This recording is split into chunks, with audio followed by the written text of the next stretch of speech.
कथा कीर्तन प्रोग्राम में। और आज भगवान राम जी का जन्म उत्सव मना रहे हैं। तो ये जो हमने तुलसीदास जी द्वारा रचित भजन गाया है बालकांड का, इसको समझना भी चाहिए थोड़ा सा। और उसके बाद फिर भगवान राम के जन्म लीला के बारे में वाल्मीकि रामायण से श्रवण करेंगे। तो इसमें पहले आया, भय प्रकट कृपाला दीन दयाला कौशल्या हितकारी। तो भय प्रकट कृपाला, कौन प्रकट हुए? कृपाला, यानी संसार पर कृपा करने वाले भगवान। कैसी कृपा करी भगवान ने? भगवान राम ने जो लीला करी, श्रीमद् भागवत में लिखा है कि अगर कोई इसका श्रवण करता है तो उसके हृदय से द्वेष चला जाता है।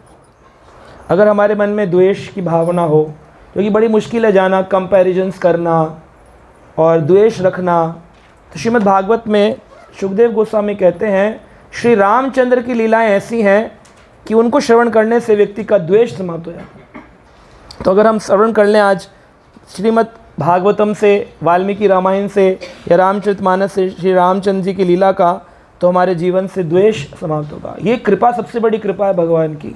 भय प्रकट कृपाला दीन दयाला। दीन दयाल क्यों है? क्योंकि भगवान दीनों पर कृपा करते हैं।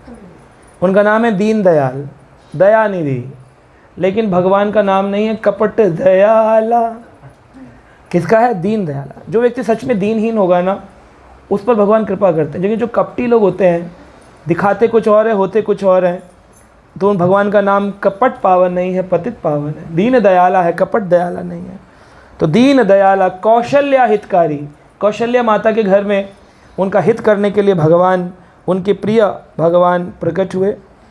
हर्षित महतारी मुनि मनहारी अद्भुत रूप विचारी। हर्षित यानी कि बहुत महतारी, इस भाषा में, अवधी भाषा में महतारी यानी माँ। माँ बड़ी हर्षित हुई कि मुनि मन हारी। कहते हैं कि मुनियों के मन को हराने वाला रूप लेकर के अद्भुत रूप विचारी, जिसको विचार नहीं कर सकते, ऐसा सुंदर रूप। आप विचार करो अगर, तो कितना विचार करोगे कि ऐसे होंगे। आज व्यक्ति को बोला जाए तो मैं रामचंद्र जी का रोल करना है, तो क्या करेंगे? वो धनुष बाण ले लेंगे, मुकुट लगा लेंगे, है ना, ड्रेस पहन लेंगे। लेकिन ऐसा रूप विचार करने से परे है, जो मुनि मन हारी। मुनि भी हार जाते विचार करते करते। मुनि कौन होते हैं? मुनि वो हैं जो मौन रहते हैं और सदा कृष्ण या राम के बारे में बोलते हैं, उन्हें मुनि कहते हैं। जो सदा कृष्ण राम के बारे में बोलते हैं वो मुनि हैं। जो प्रजल्पा करते हैं, न्यूज़ चैनल के बारे में बोलते हैं और अखबारों के बारे में चर्चा करते हैं, मोदी जी महान है कि केजरीवाल महान है कि राहुल गांधी महान है, उसका ऐसा हो गया वैसा हो गया, इसकी चर्चा, ये सब प्रजल्पा है। अखबार पढ़ना, टीवी देखना, ये सब अपने समय का अपव्यय है। फिल्में देखना, आप देख सकते हो फिल्म लेकिन भगवान की, आप देख सकते हो टीवी लेकिन भगवान से रिलेटेड, आप पढ़ सकते हो अखबार लेकिन भगवान से रिलेटेड मैगज़ीन पढ़ सकते हो। जब भक्ति सिद्धांत महाराज श्रील प्रभुपाद जी के जो गुरु थे, उन्होंने एक मैगज़ीन शुरू करी, हारमोनिस्ट। तो हारमोनिस्ट अखबार के लिए पहले उसका नाम नदिया प्रकाश था। पूरे नदिया के अंदर निकलता था इवनिंग टाइम। तो लोगों ने बोला, जो छापने वाले थे, बोले आपने कैसा अखबार का नाम रखा है, हारमोनिस्ट नदिया प्रकाश। ये भक्ति विनोद ठाकुर के समय से चला रहा था नदिया प्रकाश, बाद में उसका नाम हारमोनिस्ट हुआ, फिर बाद में उसका नाम बैक टू गॉडहेड मैगजीन हुआ। तो 3 परंपराओं में 3 नाम पड़े, पहले नदिया प्रकाश, फिर हारमोनिस्ट, फिर बैक टू गॉडहेड। पर है क्या? भगवान से रिलेटेड आर्टिकल्स निकलते हैं। तो जो छापने वाला था वो बोला, जी आप इसमें थोड़ी किस्से कहानियाँ भी डालिए ना, क्योंकि कितना लिखेंगे भगवान के बारे में। रोज़ रोज़ आपने बोला एवरी इवनिंग, हर रोज़ नहीं निकल सकता, बहुत मुश्किल होगा आपके लिए आर्टिकल ढूंढना। तो भक्तिसिद्धांत महाराज ने कहा कि कई जन्मों तक अगर रोज़ भी लिखा जाए, कई जन्मों तक, तो तुम्हारी प्रेस थक जाएगी छापते छापते, लेकिन भगवान के आर्टिकल छपने बंद इतना है। हरि अनंत, हरि कथा अनंत, कैसे करोगे उसे? कैसे आप सिमट सकते हो उसको? आपकी खबर, एक ही खबर 10 चैनल पे चल रही थी, फिर भी लोग देख रहे होते बैठ के, हाँ इसमें वही सुन रहे। एक व्यक्ति क्रिकेट मैच देख रहा था, मैंने क्या देख रहे हो? ये तो रिपीट आ रहा है। कह रहे वही देख रहा हूँ, शायद इस बार इंडिया जीत जाए। समय खराब कर रहे हैं अपना, है ना, बार बार उनके एक्शंस देख रहे हैं। तो भगवान की कथाएं बहुत अनंत हैं जो विचार से परे हैं। लोचन अभिरामा तनु घन श्यामा निज आयुध भुज चारी। लोचन अभिरामा, लोचन शब्द का अर्थ है नेत्र, है ना। भगवान को लोचन, रवि लोचन नाम है, भगवान का नाम है जिनके आँखें कैसी हैं, सूर्य के समान। रवि यानी सूर्य, लोचन यानी भगवान की आँखें, सूर्य के समान जिनके नेत्र हैं। कमल नयन लोचन अभिरामा, अभिराम क्यों कहा? ये सीता जी के को आनंद देने वाला, जो भगवान राम का दर्शन करता है उसको आनंद की प्राप्ति होती है। तो नयन को अभिराम, भगवान के नयन तो सुंदर है लेकिन उनको देखकर हमें आनंद की प्राप्ति हो, इसलिए उनका नाम है एक नयन अभिरामा। सीता जी को बड़ा आनंद होता है राम जी को देख करके, भक्तों को बड़ा आनंद होता है राम जी को देख करके। नयन अभिरामा तनु घन श्यामा, तनु कैसी है? घन श्यामा। घन श्याम बादलों के रंग को बोलते हैं। कई जगहों पर वर्णन है भगवान का रंग कैसा है। दुर्बा श्यामलम राम, दुर्बा घास, जो ग्रीन कलर की घास होती है वो ग्रीन कलर। प्रभुपाद जी के जो भागवत है उसमें 9वें स्कंद में राम जी का कलर प्रभुपाद ने बताया, भक्तों ने ग्रीन कलर बनाया है। हरित वर्णित श्री राम, हरे रंग के श्री रामचंद्र, लीला अवतार भगवान का। तो घन श्यामा, घन श्यामा का मतलब है कि वह घनाते बादलों का जैसा रंग है वो घन श्याम भगवान आए हैं। लेकिन उनका नाम श्याम रंग कौन सा है? दुर्बा श्यामलम। जैसे ब्लू में होता है ना, Cyprus blue, sky blue, dark blue, तो ब्लू तो हैं पर कौन से हैं? दुर्बा श्यामलम राम, दुर्बा घास से मिला हुआ रंग है। निज आयुध भुज चारी, उनके 4 निज आयुध हैं। जब भगवान राम रूप लेकर आते हैं तो कौन सा आयुध है उनका? आयुध यानी वेपन। कौन सा आयुध है? धनुष। क्या नाम है धनुष का? राम जी के धनुष का क्या नाम है? हाँ, कोदंड। कोदंड भगवान का धनुष है। और भगवान कृष्ण जब आते हैं तब धनुष पकड़ते, क्या नाम है? सारंग धनुष। भगवान जब गदा पकड़ते तो क्या नाम है? कुमोदकी। हाँ, तो इस प्रकार से भगवान का, लेकिन ये निज आयुध नहीं है। निज आयुध नहीं, निज आयुध का मतलब है विष्णु रूप से जब भगवान आए तो उन्होंने निज आयुध है उनके भुजचारी, 4 आयुध हैं। कौन कौन से? शंख चक्र कमल गदा। हाँ, भूषण वनमाला नयन विशाला। अब गले में कौन सी माला डाली है? भूषण क्या है भगवान का? वनमाला। क्यों वनमाला डाली? अगर भगवान विष्णु आ रहे हैं तो उनको तो कौस्तुभ भूषण कौस्तुभ माला या भूषण मणिमाला, वनमाला क्यों है? क्योंकि तुलसीदास जी को उनका वन वेश बड़ा पसंद है। कहते हैं राम वन को गए तो राम बन गए, राम वन गए तो राम बन गए, तो बन गए। अगर राम की लीला बताओ, आप बोले जी राम लीला करेंगे तो क्या करेंगे? राम जा रहे हैं, 14 वर्ष का वनवास है, 11,000 साल राज्य करने वाले भगवान को केवल 14 साल का स्मरण करते हैं लोग, बाकी समय कहाँ रहते।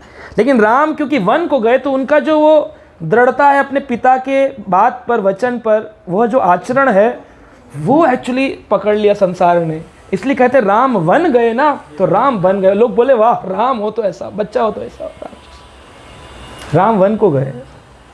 तो ये चीज़ है। इसलिए तुलसीदास जी को क्या आ रहा है ध्यान? भूषण वनमाला, नयन विशाला, आंखें कैसी हैं? विशाल हैं। शोभा सिंधु खरारी, शोभा सिंधु, सिंधु यानी समुद्र, और शोभा यानी कि भगवान की शोभा ऐसी है। शोभा यात्रा निकालते ना, अब राम जी की शोभा यात्रा निकली थी अभी, अब गौरंग महाप्रभु की शोभा यात्रा, श्याम सुंदर की शोभा यात्रा। शोभा सिंधु यानी समुद्र जितना विशाल है, इतनी सुंदर शोभा है जिसको कोई व्यक्ति अपनी आंखों में समेट नहीं सकता। आप बोले समुद्र का जल अपने हाथ में ले लो, समुद्र का जल कंटेनर में ले लो, समुद्र का जल कुओं में ले लो, समुद्र का जल नदियों में ले लो, फिर भी नहीं ले सकते हो।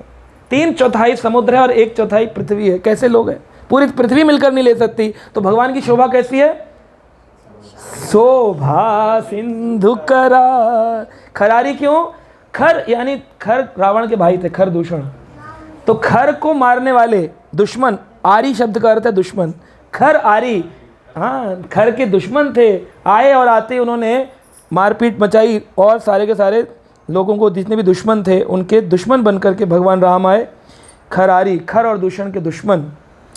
कहे दुई कर जोरी अस्तुति तोरी, कह विधि करहु अनंता। कहते हैं कि हे अनंत, भगवान का एक नाम है अनंत। अनंत है ना, हरि अनंत, हमने कहा हरि अनंत है, भगवान का एक नाम है अनंत। अनंत पद्मनाभ मंदिर है ना। अनंत, अनंत शब्द भगवान का है। एक व्रत आता है जिसे कहते हैं अनंत चतुर्दशी, भगवान बलराम के लिए उसको होता है, लेकिन बलराम असलियत में तो कौन है, कृष्ण ही है, जो कि बलराम उनका प्राकट्य हुआ विस्तार है। तो हाथ जोड़ करके कही दुई कर जोरी, कर यानी हाथों को जोड़ करके अस्तुति तोरी, स्तुति करी गई है कि क्या कहें आपकी बड़ाई में। आज भगवान राम का वर्णन करें, कोई जय श्री राम जय श्री राम जय श्री राम, कितना उनका वर्णन कर सकता है।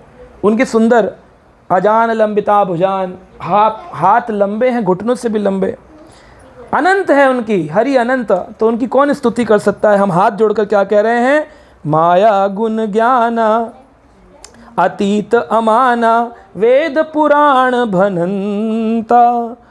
जो वेद और पुराण है वो भी समता नहीं कर सकते आपकी।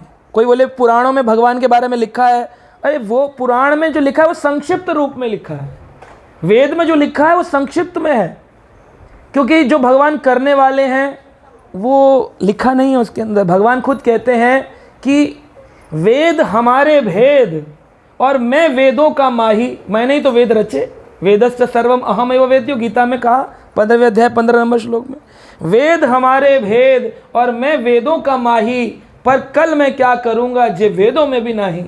कभी भी मन जी आ गई, कोई भक्त पुकारा तो चल दे भगवान एक और रूप लेके, बोले ये तो वेद में नहीं है, लेकिन भगवान वेद से परे जाकर के, इसलिए वेद भी उनकी समता नहीं कर सकते हैं। माया गुण ज्ञाना, यह जितना भी माया है, जितने भी गुण हैं, जितना भी ज्ञान है, ये सबके परे हैं भगवान राम। अतीत गुणातीत, तो एक भगवान का नाम दिया तुलसीदास जी ने, ज्ञानतीत।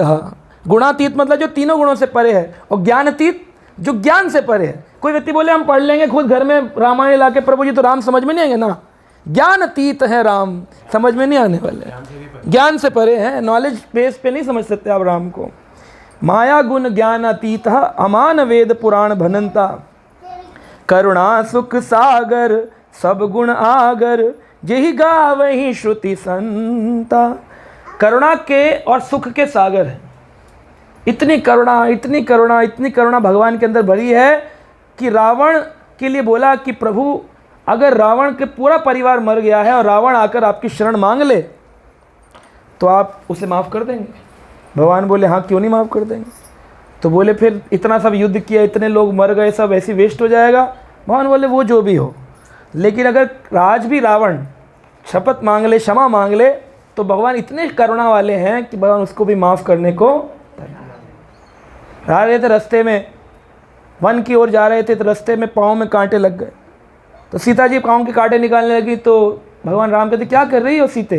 कहा प्रभु आपके पैरों में रक्त निकल रहा है, कांटे लगे हैं।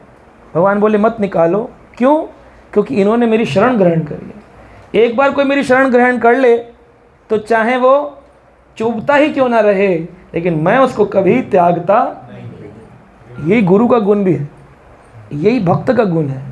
कोई कैसा भी हो, आपका कितना निंदक हो, कितना आपके साथ कैसा भी व्यवहार करे, आप उसे त्याग नहीं सकते, क्योंकि उसने आपकी शरण ग्रहण। आप वो शरण छोड़कर चला जाए तो अलग बात।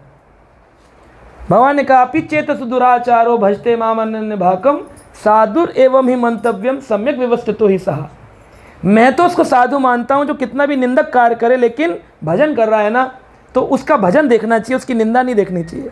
आज नहीं तो कल, कल नहीं तो परसों सुधर जाएगा। लेकिन आप ही मौका नहीं देंगे तो संसार तो वैसे ही ऐसा ही है, रिजेक्शन वाला। इसको छोड़ो, उसको छोड़ो, उसको छोड़ो। आप भी छोड़ने पर आ जाओगे तो पकड़ेगा कौन। तो हमारे गुरु महाराज कहते हैं कोई कैसा भी हो, निंदक हो, कैसा भी गंदे काम करने वाला, पता बोले ऐसा ऐसा कर रहा है, आपको पता है मंदिर में। कहा कोई बात नहीं, कोई बात नहीं। कांटों की तरह चुप भी रहा हो तब इसको निकालना नहीं, क्योंकि आप भी छोड़ देंगे तो कौन पकड़ेगा। दुनिया ने तो छोड़ ही रखा है इसको। इसलिए भगवान राम ये आचरण सिद्ध करते हैं। सो मम हित लागी जन अनुरागी, भय प्रकट श्रीकांता। वही भक्तों का प्रेम करने वाले लक्ष्मीपति। श्रीकांता का मतलब है लक्ष्मी जी के प्रति। श्रीकांत भगवान जन अनुरागी, हर जन जन उनसे अनुराग करता है, प्रेम करता है। कोई व्यक्ति नहीं मिलेगा जो भगवान राम का दुश्मन निकले। हर व्यक्ति भारत में प्राय क्या बोलते हैं, राम राम। एक वो बन गया है क्या, नमस्कार की जगह पर राम राम एक सिंबल है, मीटिंग है, सब किसी को भी इंट्रोड्यूस करने के लिए नमस्कार करने के बजाय लोग राम राम कहते हैं प्राय। जब किसी की मृत्यु होती है तो बोलते हैं राम नाम। ये जन अनुरागी हैं, इतना प्रेम किया है इन्होंने, संसार में ऐसा आचरण स्थापित किया है कि राम को भुला नहीं सकता कोई। आगे कहते हैं ब्रह्मांड निकाया निर्मित माया रोम रोम प्रतिभेद कहे। वेद कहते हैं कि भगवान के रोमकूप के अंदर ब्रह्मांड है। रोमकूप क्या होता है, रोम है, रोंगटे को खींचो तो बीच एक छोटा सा पोर निकलता है, छेद। रोमकूप के अनंत ब्रह्मांड है, एक एक रोमकूप में भगवान के अनंत ब्रह्मांड। तो ब्रह्मांड कैसे समझ पाए, ब्रह्मांड निकाया तुम्हारी निर्मित माया रोम रोम प्रतिभेद कहे। रोम रोम में ब्रह्मांड छुपे हुए हैं आपके रोम रोम कूप के अंदर। रोम और रोम का कूप यानी कुआं। मम उर्सो बसी यह उपहसी सुनत धीर मति थिर न रहे। आज सारे के सारे सोच रहे हैं कि जिसके रोम में ब्रह्मांड है वो कौशल्य माता के गर्भ में कैसे आ गया, इसको सुनकर उपहासी हंसी उड़ा रहे। भाई किसी में गौरांग के अंदर अगर ब्रह्मांड छुपा हो, वो कीर्ति माता जी के गर्भ में आ जाए तो लोग कहेंगे क्या मजाक कर रहे हो। तो इसलिए भगवान को ये कहना कि भगवान गर्भ में आते हैं, रॉन्ग। भगवान गर्भ में नहीं आते हैं।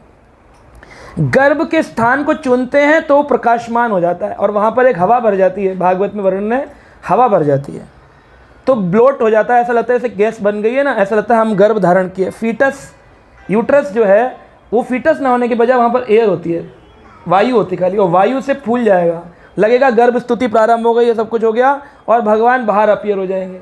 लोगों को लगेगा और जैसे ही अपीयर होंगे तुरंत गैस निकल जाएगी, वायु चली जाएगी वहाँ से। लोगों को लगेगा कि बच्चा था, बच्चा पैदा हुआ। तो भगवान का नाम है प्रकट कृपाला, जन्म कृपाला नहीं। जैसे सूरज रोज सुबह प्रकट होता है, रोज संध्या काल में चला जाता है, तो मरता थोड़ी, कहीं और प्रकाश कर। तो भगवान राम की लीलाएं नित्य लीला हैं। आज भी कहीं ना कहीं भगवान राम का जन्म उत्सव मनाया जा रहा होगा, क्योंकि ब्रह्मांड कितने हैं, अनंत। तो किसी ब्रह्मांड में आज नौमी तिथि मधुमास पुनीता, आज के दिन ही क्या होगा, भगवान राम का जन्म हो रहा होगा, कौशल्य माता के गर्भ से स्तुति चल रही होंगी वहाँ। तो उसी उत्साह में वैष्णव लोग व्रत बनाते हैं। इसलिए नहीं कि जैसे हम लोग बर्थडे मनाते हैं कि हमारा जन्म 1980 में हुआ था, आज उसका रिपीट टेलीकास्ट, ना ना ना, आज भी कहीं हो रहा है, उसी भाव से आज बनाना है। सोचो आज राम जी का जन्म हो रहा हो सच में, तो कैसा उत्सव होगा, वो उत्साह भक्त में होना चाहिए। दैट इज देयर इन दी शास्त्रास, वो हमें समझना है एक्चुअली। मम उर्सो बसई यह उपहसी सुनत धीर मति थिर न रही। जो धीरवान है उसकी मति थिर नहीं रहती, स्थिर नहीं रहती। अरे ऐसा कैसे हो गया, ऐसा कैसे हो गया, सोच ही नहीं पाएगा। उपजा जब ज्ञाना प्रभु मुस्काना चरित बहुत विधि की न चहे। भगवान ने मुस्कुराने लग गए जब ये सारा ज्ञान कौशल्य जी के मन में प्रकट हो कि ये कैसा हो गया, ऐसा कैसे हो सकता है कि भगवान प्रकट हुए हैं। कही कथा सुहाई मात भुजाई जही प्रकार सुत प्रेम रहे।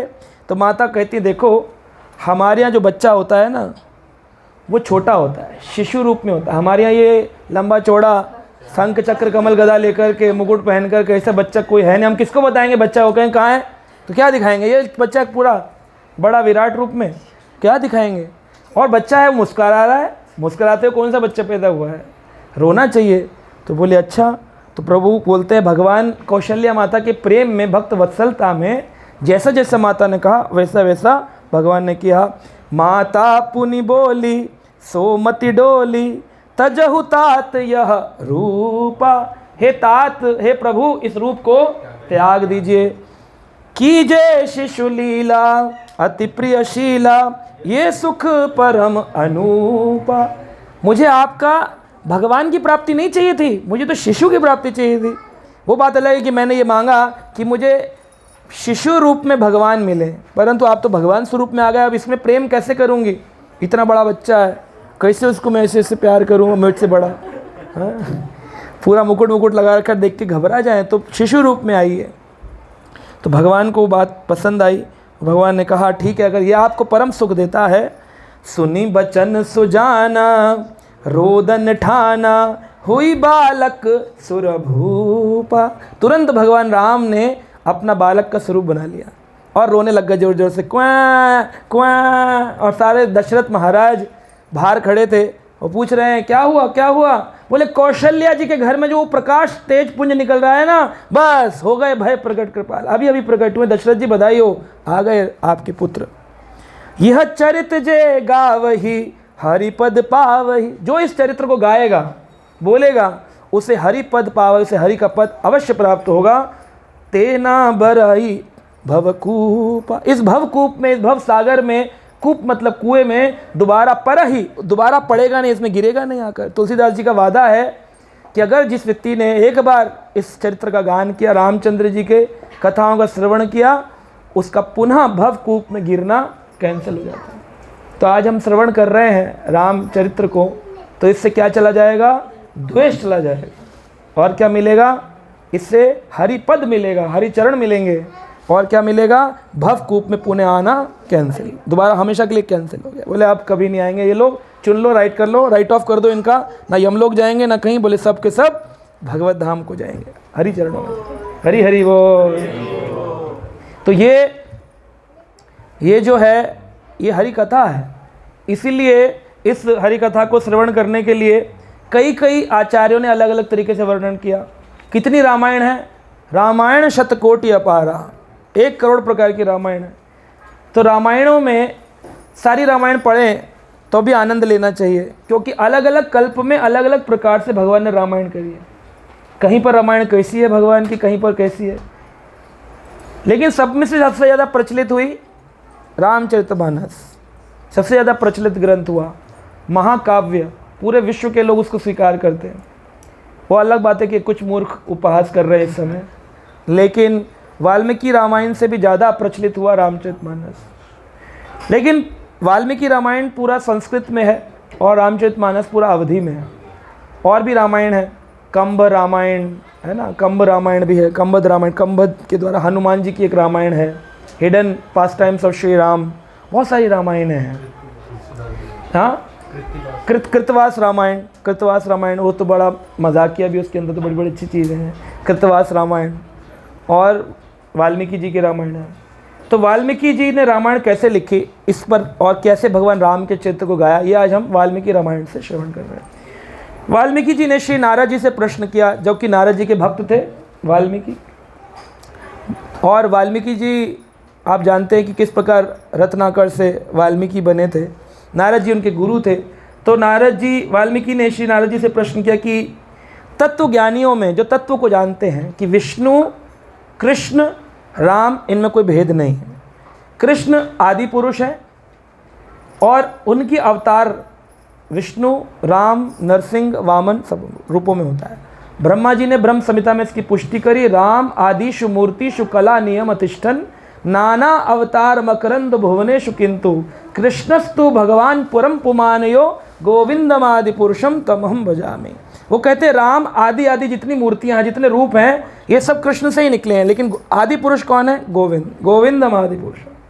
तो जितने तत्वज्ञानी हैं, जितने सत्यवादी हैं, जितने भक्त हैं, कृपया करके आप मुझे बताइए कि कौन से ऐसे रूप के प्रति सर्व आकर्षक होते हैं जिसको सुनने से मन को बड़ी अति शांति प्राप्त हो। तो तीनों लोकों में त्रिकालदर्शी नारद जी बोले कि हे ऋषि वाल्मीकि, मैं आपको भगवान राम का चरित्र सुनाता हूँ जो प्रख्यात राजा हुए हैं। अभी तक रामचंद्र जी का ना लीला हुई है, न रामचंद्र जी का अवतरण हुआ है, और ना ही राम की कथा कभी पहले किसी ने सुनाई है। प्रथम बार नारद जी वाल्मीकि जी को रामचरित्र सुना रहे हैं, क्योंकि राम जी का जन्म तो हुआ नहीं अभी। राम जी का चरित्र सुना रहे हैं और कह रहे हैं इक्ष्वाकु राजवंश में महाराज दशरथ के पुत्र के रूप में अवतरित हुए हैं। यानी कि अभी हमने गाया ना, भय प्रकट कृपाला, अभी अवतरित हुए हैं। वह सभी श्रेष्ठ गुण वाले हैं और सर्वाधिक ऐश्वर्यशाली हैं। भगवान राम की शक्ति इतनी है कि उनके घुटने तक उनके हाथ आते हैं। गर्दन में 3 मंगल मेघ रेखाएं हैं। यहाँ पर 3 रेखाएं भगवान कृष्ण के भी हैं, राम के भी। 3 ऐसे 1 2 3 3 मंगल रेखाएं हैं।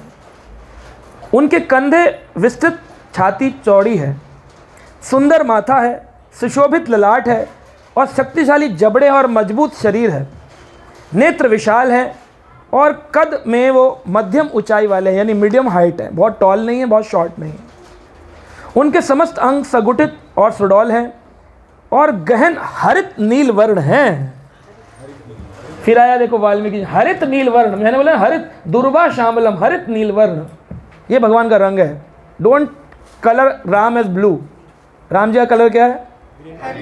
नॉट ग्रीन, हरित नील, यानी ब्लू और ग्रीन का टेक्सचर मिक्स करना पड़ेगा, टोन, हाँ, ग्रीनिश ब्लू, या हरित नील वर्ण के हैं, जिसकी अनुपम आभा है। इतना सुंदर तेज निकल रहा है कि कौशल्या जी का पूरा अयोध्या चमक उठा है, इतना प्रकाश पुंज निकल रहा है। उनकी बुद्धि अथाह है, अथाह बुद्धि है, और उनका आचार व्यवहार बड़ा गंभीर है, बड़े गंभीर रहते हैं। ऐसे भगवान राम अभी प्रकट होकर 11,000 वर्षों तक अपना राज्य चलाएंगे और आध्यात्मिक जगत में वैकुंठ को लौटने से पहले प्रभु बहुत प्रकार की अद्भुत लीलाएं करेंगे। तो वाल्मीकि मुनि ने अपने शिष्य भारद्वाज के साथ थे, वाल्मीकि जी के शिष्य थे भारद्वाज ऋषि। उन्होंने जब ये सुना तो तमसा नदी के किनारे चलते चलते वाल्मीकि भारद्वाज ऋषि के पास साथ गए और नदी के तट पर बैठ कर के वाल्मीकि जी नारद जी ने जो वर्णन किया है उसके बारे में चर्चा करने लगे कि ऐसा हुआ ऐसा हुआ, पूरी राम कथा उन्होंने सुनी थी। तभी उन्होंने वहाँ देखा कि एक बहेलिया आया और उस बहेलिये ने एक तीर से क्रौंच पक्षी, जो कि पक्षियों का हत्यारा होता है, उसने एक पक्षी को आकर के तीर मार दिया और पक्षी नीचे गिरा। जैसे गिरा तो वाल्मीकि जी खुद रत्नाकर थे जो हाथ काटा करते थे, लेकिन नारद जी के संग से ऐसा ट्रांसफॉर्मेशन हुआ। कहते हैं भक्तों में ये गुण होता है कि पारसमणि जो होती है वो लोहे का स्पर्श करके सोना बनाती है, लेकिन भक्त ऐसे होते हैं, पारसमणि से भी बढ़कर होते हैं, कि वो पारसमणि लोहे को अगर स्पर्श करे तो पारस ही बना देती है। तो भक्त अपने जैसा भक्त बना लेते हैं। नारद जी ने वाल्मीकि का स्पर्श करके वाल्मीकि को अपने जैसा भावुक भक्त बना लिया कि एक निर्दयी पक्षी की हत्या होते देख करके बड़ा क्रोध आया और उन्होंने श्राप दिया कि तुमने क्रौंच पक्षी को, जब वो अपनी मादा के साथ यौन संबंध कर रहा था उस समय तुमने उसको मार डाला। पूरे जीवन तुम्हें सुख की अभिलाषा नहीं होगी, इस जीवन में तुम्हें शांति का अनुभव कभी नहीं होगा, हमेशा विचलित रहेगा तुम्हारा मन, शांत कभी नहीं होगे। और मुख से एक श्लोक निकला, कहते हैं वैदिक ग्रंथों का प्रथम श्लोक यही था, इससे पहले कोई संस्कृत श्लोक आज तक आया नहीं था। ये वैदिक ग्रंथों का प्रथम संस्कृत श्लोक है। इसके बाद ये नहीं रामायण का प्रथम, वैदिक ग्रंथों का प्रथम संस्कृत श्लोक है। कौन सा है? मां निषाद प्रतिष्ठाम त्वाम गमः शाश्वती समः यत् क्रौंच मिथुनादेकम आनधि काम मोहितम। मां निषाद प्रतिष्ठतम, तुमने, निषाद यानी जो जंगल में रहता है और पक्षियों की हत्या करता है, मां निषाद प्रतिष्ठाम, तुम एक निषाद के रूप में प्रतिष्ठित हो। त्वाम गमः शाश्वती समः, मैं तुम्हें शाश्वत काल के लिए श्राप देता हूँ। यत् क्रौंच मैथुनादि एकम, ये क्रौंच पक्षी जो मैथुन कर रहा था, अनादि काम मोहितम, जो काम से मोहित था, तुमने उसको वध करके अशांति को पाया। अब तुम्हें अशांति मिलेगी, जीवन भर की अशांति मिलेगी। तो लिख रहे हैं कि ये 8 अक्षर से एक पंक्ति बनी थी और इस श्लोक को आने से क्या हुआ कि लोगों को समझ में आया कि 32 अक्षर का एक श्लोक होना चाहिए। तो इस छंद को कहते हैं अनुष्टुप छंद। भगवत गीता, भागवत के जो श्लोक हैं, भागवत में तो कई सारे छंद हैं, परंतु प्रमुख छंद जिसमें गाया जाता है श्लोक, उसे अनुष्टुप छंद कहते हैं। ये पहली बार वाल्मीकि जी ने अनुष्टुप छंद का आविष्कार किया था, उनके मुख से निकल गया। अभी कथा सुन के आए थे मानिषात् प्रतिष्ठां त्वां गमः शाश्वती समः यत् क्रौंच मिथुनादि एकम अनाधि काम मोहितम। ये हम जितने भी श्लोक पढ़ते हैं, धर्म क्षेत्रे कुरुक्षेत्रे समावेता युस्वः मामकः पांडवश्चैव किम अकुर्वतः संजया जन्म कर्म चा मे दिव्यम एवं यो वेति तत्वतः त्याक्तम देहम पुनर्जन्मम नेति ममेति स्वर्जना। ये सब अनुष्टुप छंद है जिसमें 32 अक्षर होंगे, 8-8 अक्षर की एक एक पंक्ति होगी, फिर कॉमा होगा, फिर 8 अक्षर, फिर 8 अक्षर, फिर अनुष्टुप, यानी 32 अक्षरों से लिखा गया ये श्लोक। ये प्रथम श्लोक आया। तभी जब इस चीज़ को देखा कि श्राप दिया है तो नारद जी के पिताजी ब्रह्मा जी वहाँ पर प्रकट हुए और ब्रह्मा ने आकर के अभिनंदन किया। और ब्रह्मा जी आकर के वाल्मीकि को कहते हैं कि अरे तुमने ये क्या सुंदर श्लोक का वर्णन तो किया है, प्रथम बार जो अक्षर ब्रह्म था अब वो लिपिबद्ध होने के लिए तैयार है। यानी इससे पहले जितने भी श्लोक आदि थे, जितना भी कुछ था, वो केवल अक्षर ब्रह्म के रूप में था, लेकिन साकार रूप में अभी तक उसका आविष्कार नहीं हुआ था। लेकिन वाल्मीकि जी ने उसको साकार रूप में फॉर्म किया, लिपिबद्ध करना प्रारंभ किया कि अब मैं लिखूंगा। तो ब्रह्मा जी ने कहा अब तुमने जब शुरू ही कर दिया है और अभी तुमने मेरे पुत्र नारद से जो ज्ञान लिया है राम जी का, तुम इस अनुष्टुप छंद का इस्तेमाल राम लीला वर्णन में क्यों नहीं करते हो। तब उन्होंने 24,000 श्लोकों की रामायण का आविष्कार किया। 24,000 श्लोक, तब आई वाल्मीकि रामायण 24,000 श्लोकों की। तो ये जो क्रोध में आकर के उन्होंने श्लोक बोला था, ये एक महान कार्य को संपन्न करने हेतु किया गया है। उन्होंने कहा ये तुम्हारे मुख से नहीं निकला। ब्रह्मा जी बोले एक्चुअली मैंने ही प्रेरणा दी है तुमको, ये श्लोक मैंने ही दिया है, क्योंकि अब समय आ गया है शास्त्रों का अवलोकन करने के लिए, सबको संसार को दिखाने के लिए। And that is the first time, सब प्रथम बार यह भागवत ये रामायण प्रकट हुआ। और मैं जानता हूं कि तुम्हारे द्वारा लिखी गई रामायण कैसी होगी, त्रुटि रहित होगी, इसमें कोई मिस्टेक्स नहीं होगी, क्योंकि तुमने मेरे पुत्र नारद से ज्ञान प्राप्त किया है। और इस प्रकार अपनी दिनचर्या को करते हुए पूरी चिंतन अवस्था में तमसा नदी के किनारे बैठकर भारद्वाज ऋषि से चर्चा करते हुए वाल्मीकि जी ने सभी घटनाओं को जो अपने हृदय में देखा उसको वर्णन किया। हृदय स्पष्ट दृश्यते, जो हृदय में स्पष्ट हुआ दर्शन वो लिखा। अब बोल सकते हैं उन्होंने नारद जी से सुना और फिर चिंतन किया और फिर हृदय में अवलोकन हुआ। तो यानी ये 3 मेथड हैं। आपने मुझसे हरि कथा सुनी, फिर कहीं 5 मिनट बैठ करके प्रभु जी ने क्या क्या बोला, चिंतन किया, तब वो जो चिंतन किया वो लीलाएं आपके हृदय में स्फुरित होने लगी। प्रेमंजन छुरिता भक्ति विलोचनेना संतम सदैव हृदयेषु विलोकयंती, हृदय में विलोकन हो जाए। लेकिन लीलाएं समझ नहीं आ रही हैं, अभी समझ ही नहीं आ रही, अभी तो मस्तिष्क के धरातल पर ही नहीं आ रही हैं, फिर मस्तिष्क से चिंतन के धरातल पर, फिर चिंतन से हृदय के धरातल पर। तो अगर वाल्मीकि रामायण को देखा जाए तो इसे क्या कहेंगे, रामचरित्र हृदय। क्योंकि तुलसीदास जी ने कहाँ देखा, मानस पटल पर, मन पर जो आया वो लिखा रामचरित्र मानस। मानस जी मानस पटल पर जो आया, जो मन में उनके विचार, मन के स्तर पर उनको लीला दिखी, और वाल्मीकि जी को हृदय के स्तर पर दिख रही है। तो इसका नाम होना चाहिए रामचरित्र हृदयम, हृदय में आ गया। हृदय स्पष्ट रूप से हृदय में देखा, और सब 24,000 श्लोक लिखे। और इस प्रकार जब राम जी का काव्य लिखा तो उस समय वो सोच रहे थे कि इसका वर्णन कैसे करूं, कैसे सुनाऊं संसार को। अब कोई अच्छी चीज़ आविष्कार हो तो मन नहीं करता सबको जाके दिखाएं, बताएं हमारा ये सबसे अच्छा आविष्कार हुआ, कैसे दिखाएं। तो सोच रहे थे, तभी उसी समय इनकी भावना के कारण, वाल्मीकि जी की भावना के कारण राम जी ने सीता जी को वन में भेजा। इधर ये वाल्मीकि रामायण चल रही है, उधर रामचरित्र चल रहा है। उनको मालूम नहीं, कोई अपडेट तो आ नहीं रहा आज तक के ऊपर कि ये आज राम जी यहाँ गए हैं और अब राम जी ने यहाँ मार दिया है और राम जी अब कल यहाँ जाएंगे, ऐसे तो कुछ आ नहीं रहा। तो उधर लीला चल रही है और इधर चरित्र चल रहा है, बिना देखे हृदय में अवलोकन हो रहा है।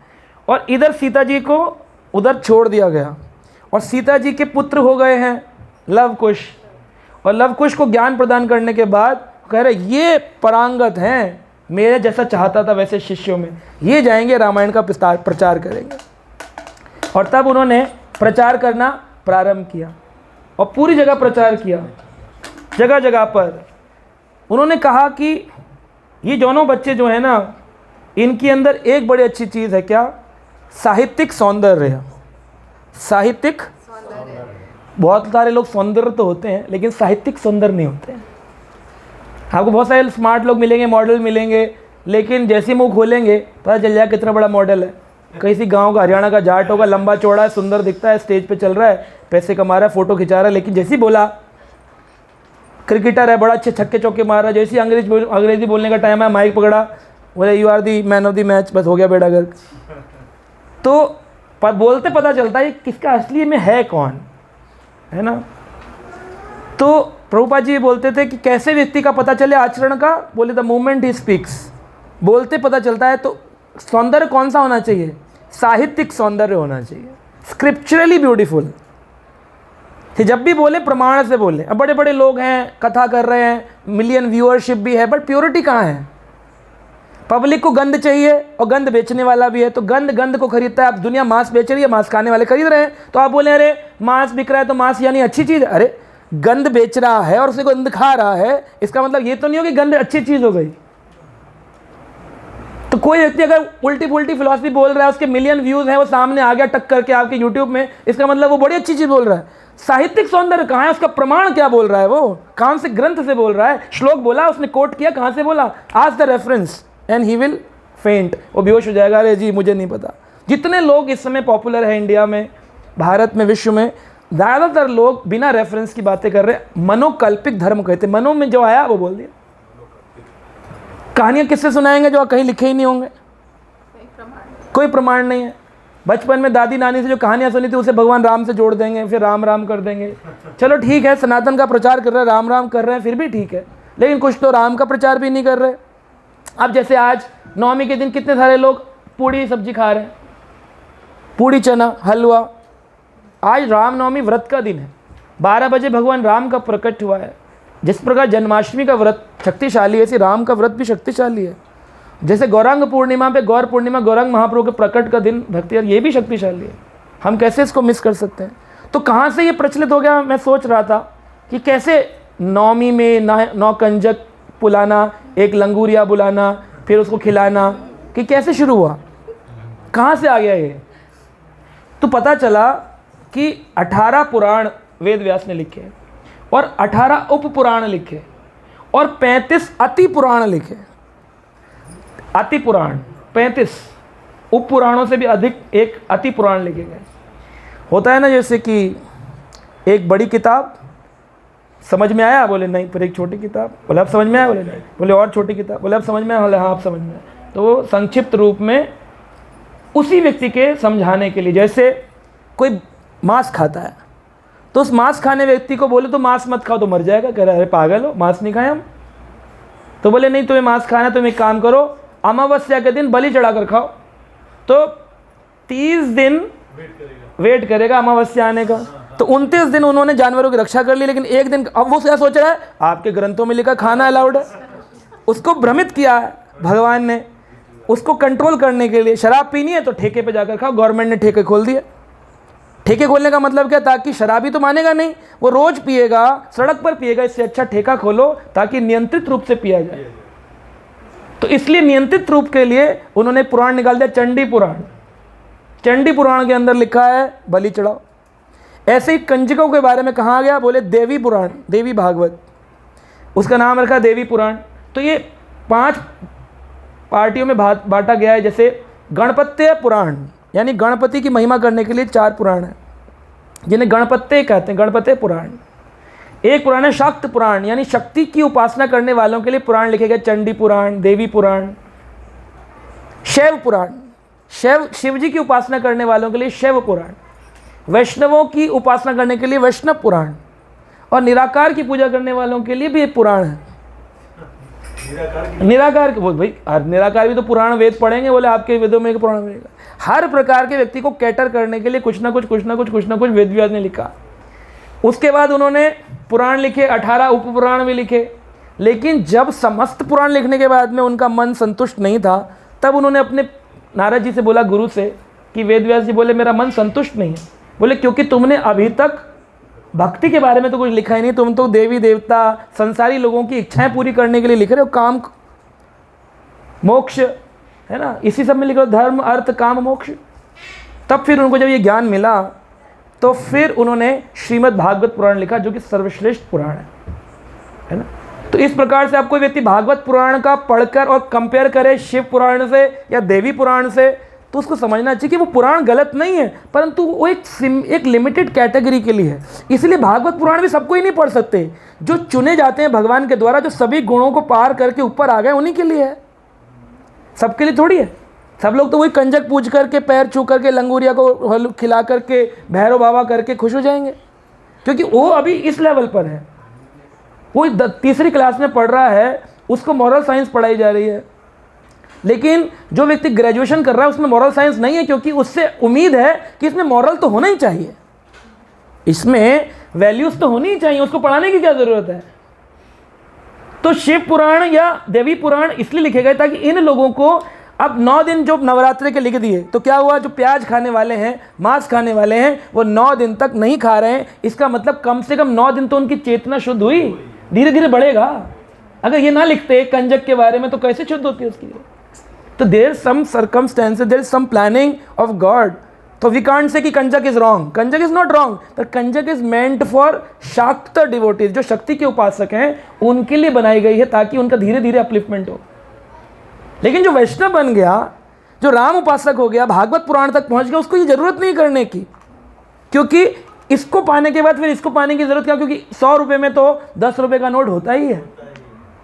हवेली में जाने के बाद एक कमरे में जाने का मतलब 100 रुपये के नोट में 80 रुपये का नोट, 10 रुपये का नोट, 20 रुपये के नोट की जरूरत क्या है। अगर आपने राम जी की फास्टिंग कर ली तो आपने करोड़ों करोड़ों कंजकों का पूजन कर लिया, कितने करोड़ों व्रत रख लिया आपने देवी के नवरात्रे, लेकिन एक राम जी का व्रत निष्ठापूर्वक रखना है।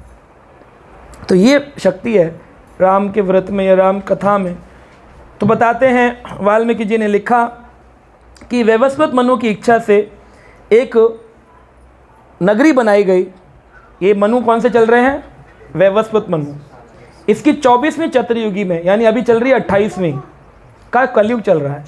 इससे 4 पीछे जाओ, फिर 4 पीछे, 4 पीछे से 4 बार जब चतुर्युग घूम जाए, 24वीं चतुर्युगी की त्रेता युग जब थी, तब उस समय की लीला लिख रहे हैं कि अयोध्या जो बनाई गई उसका निर्माण कैसा था, 96 मील 96 मील लंबा और 24 मील चौड़ा।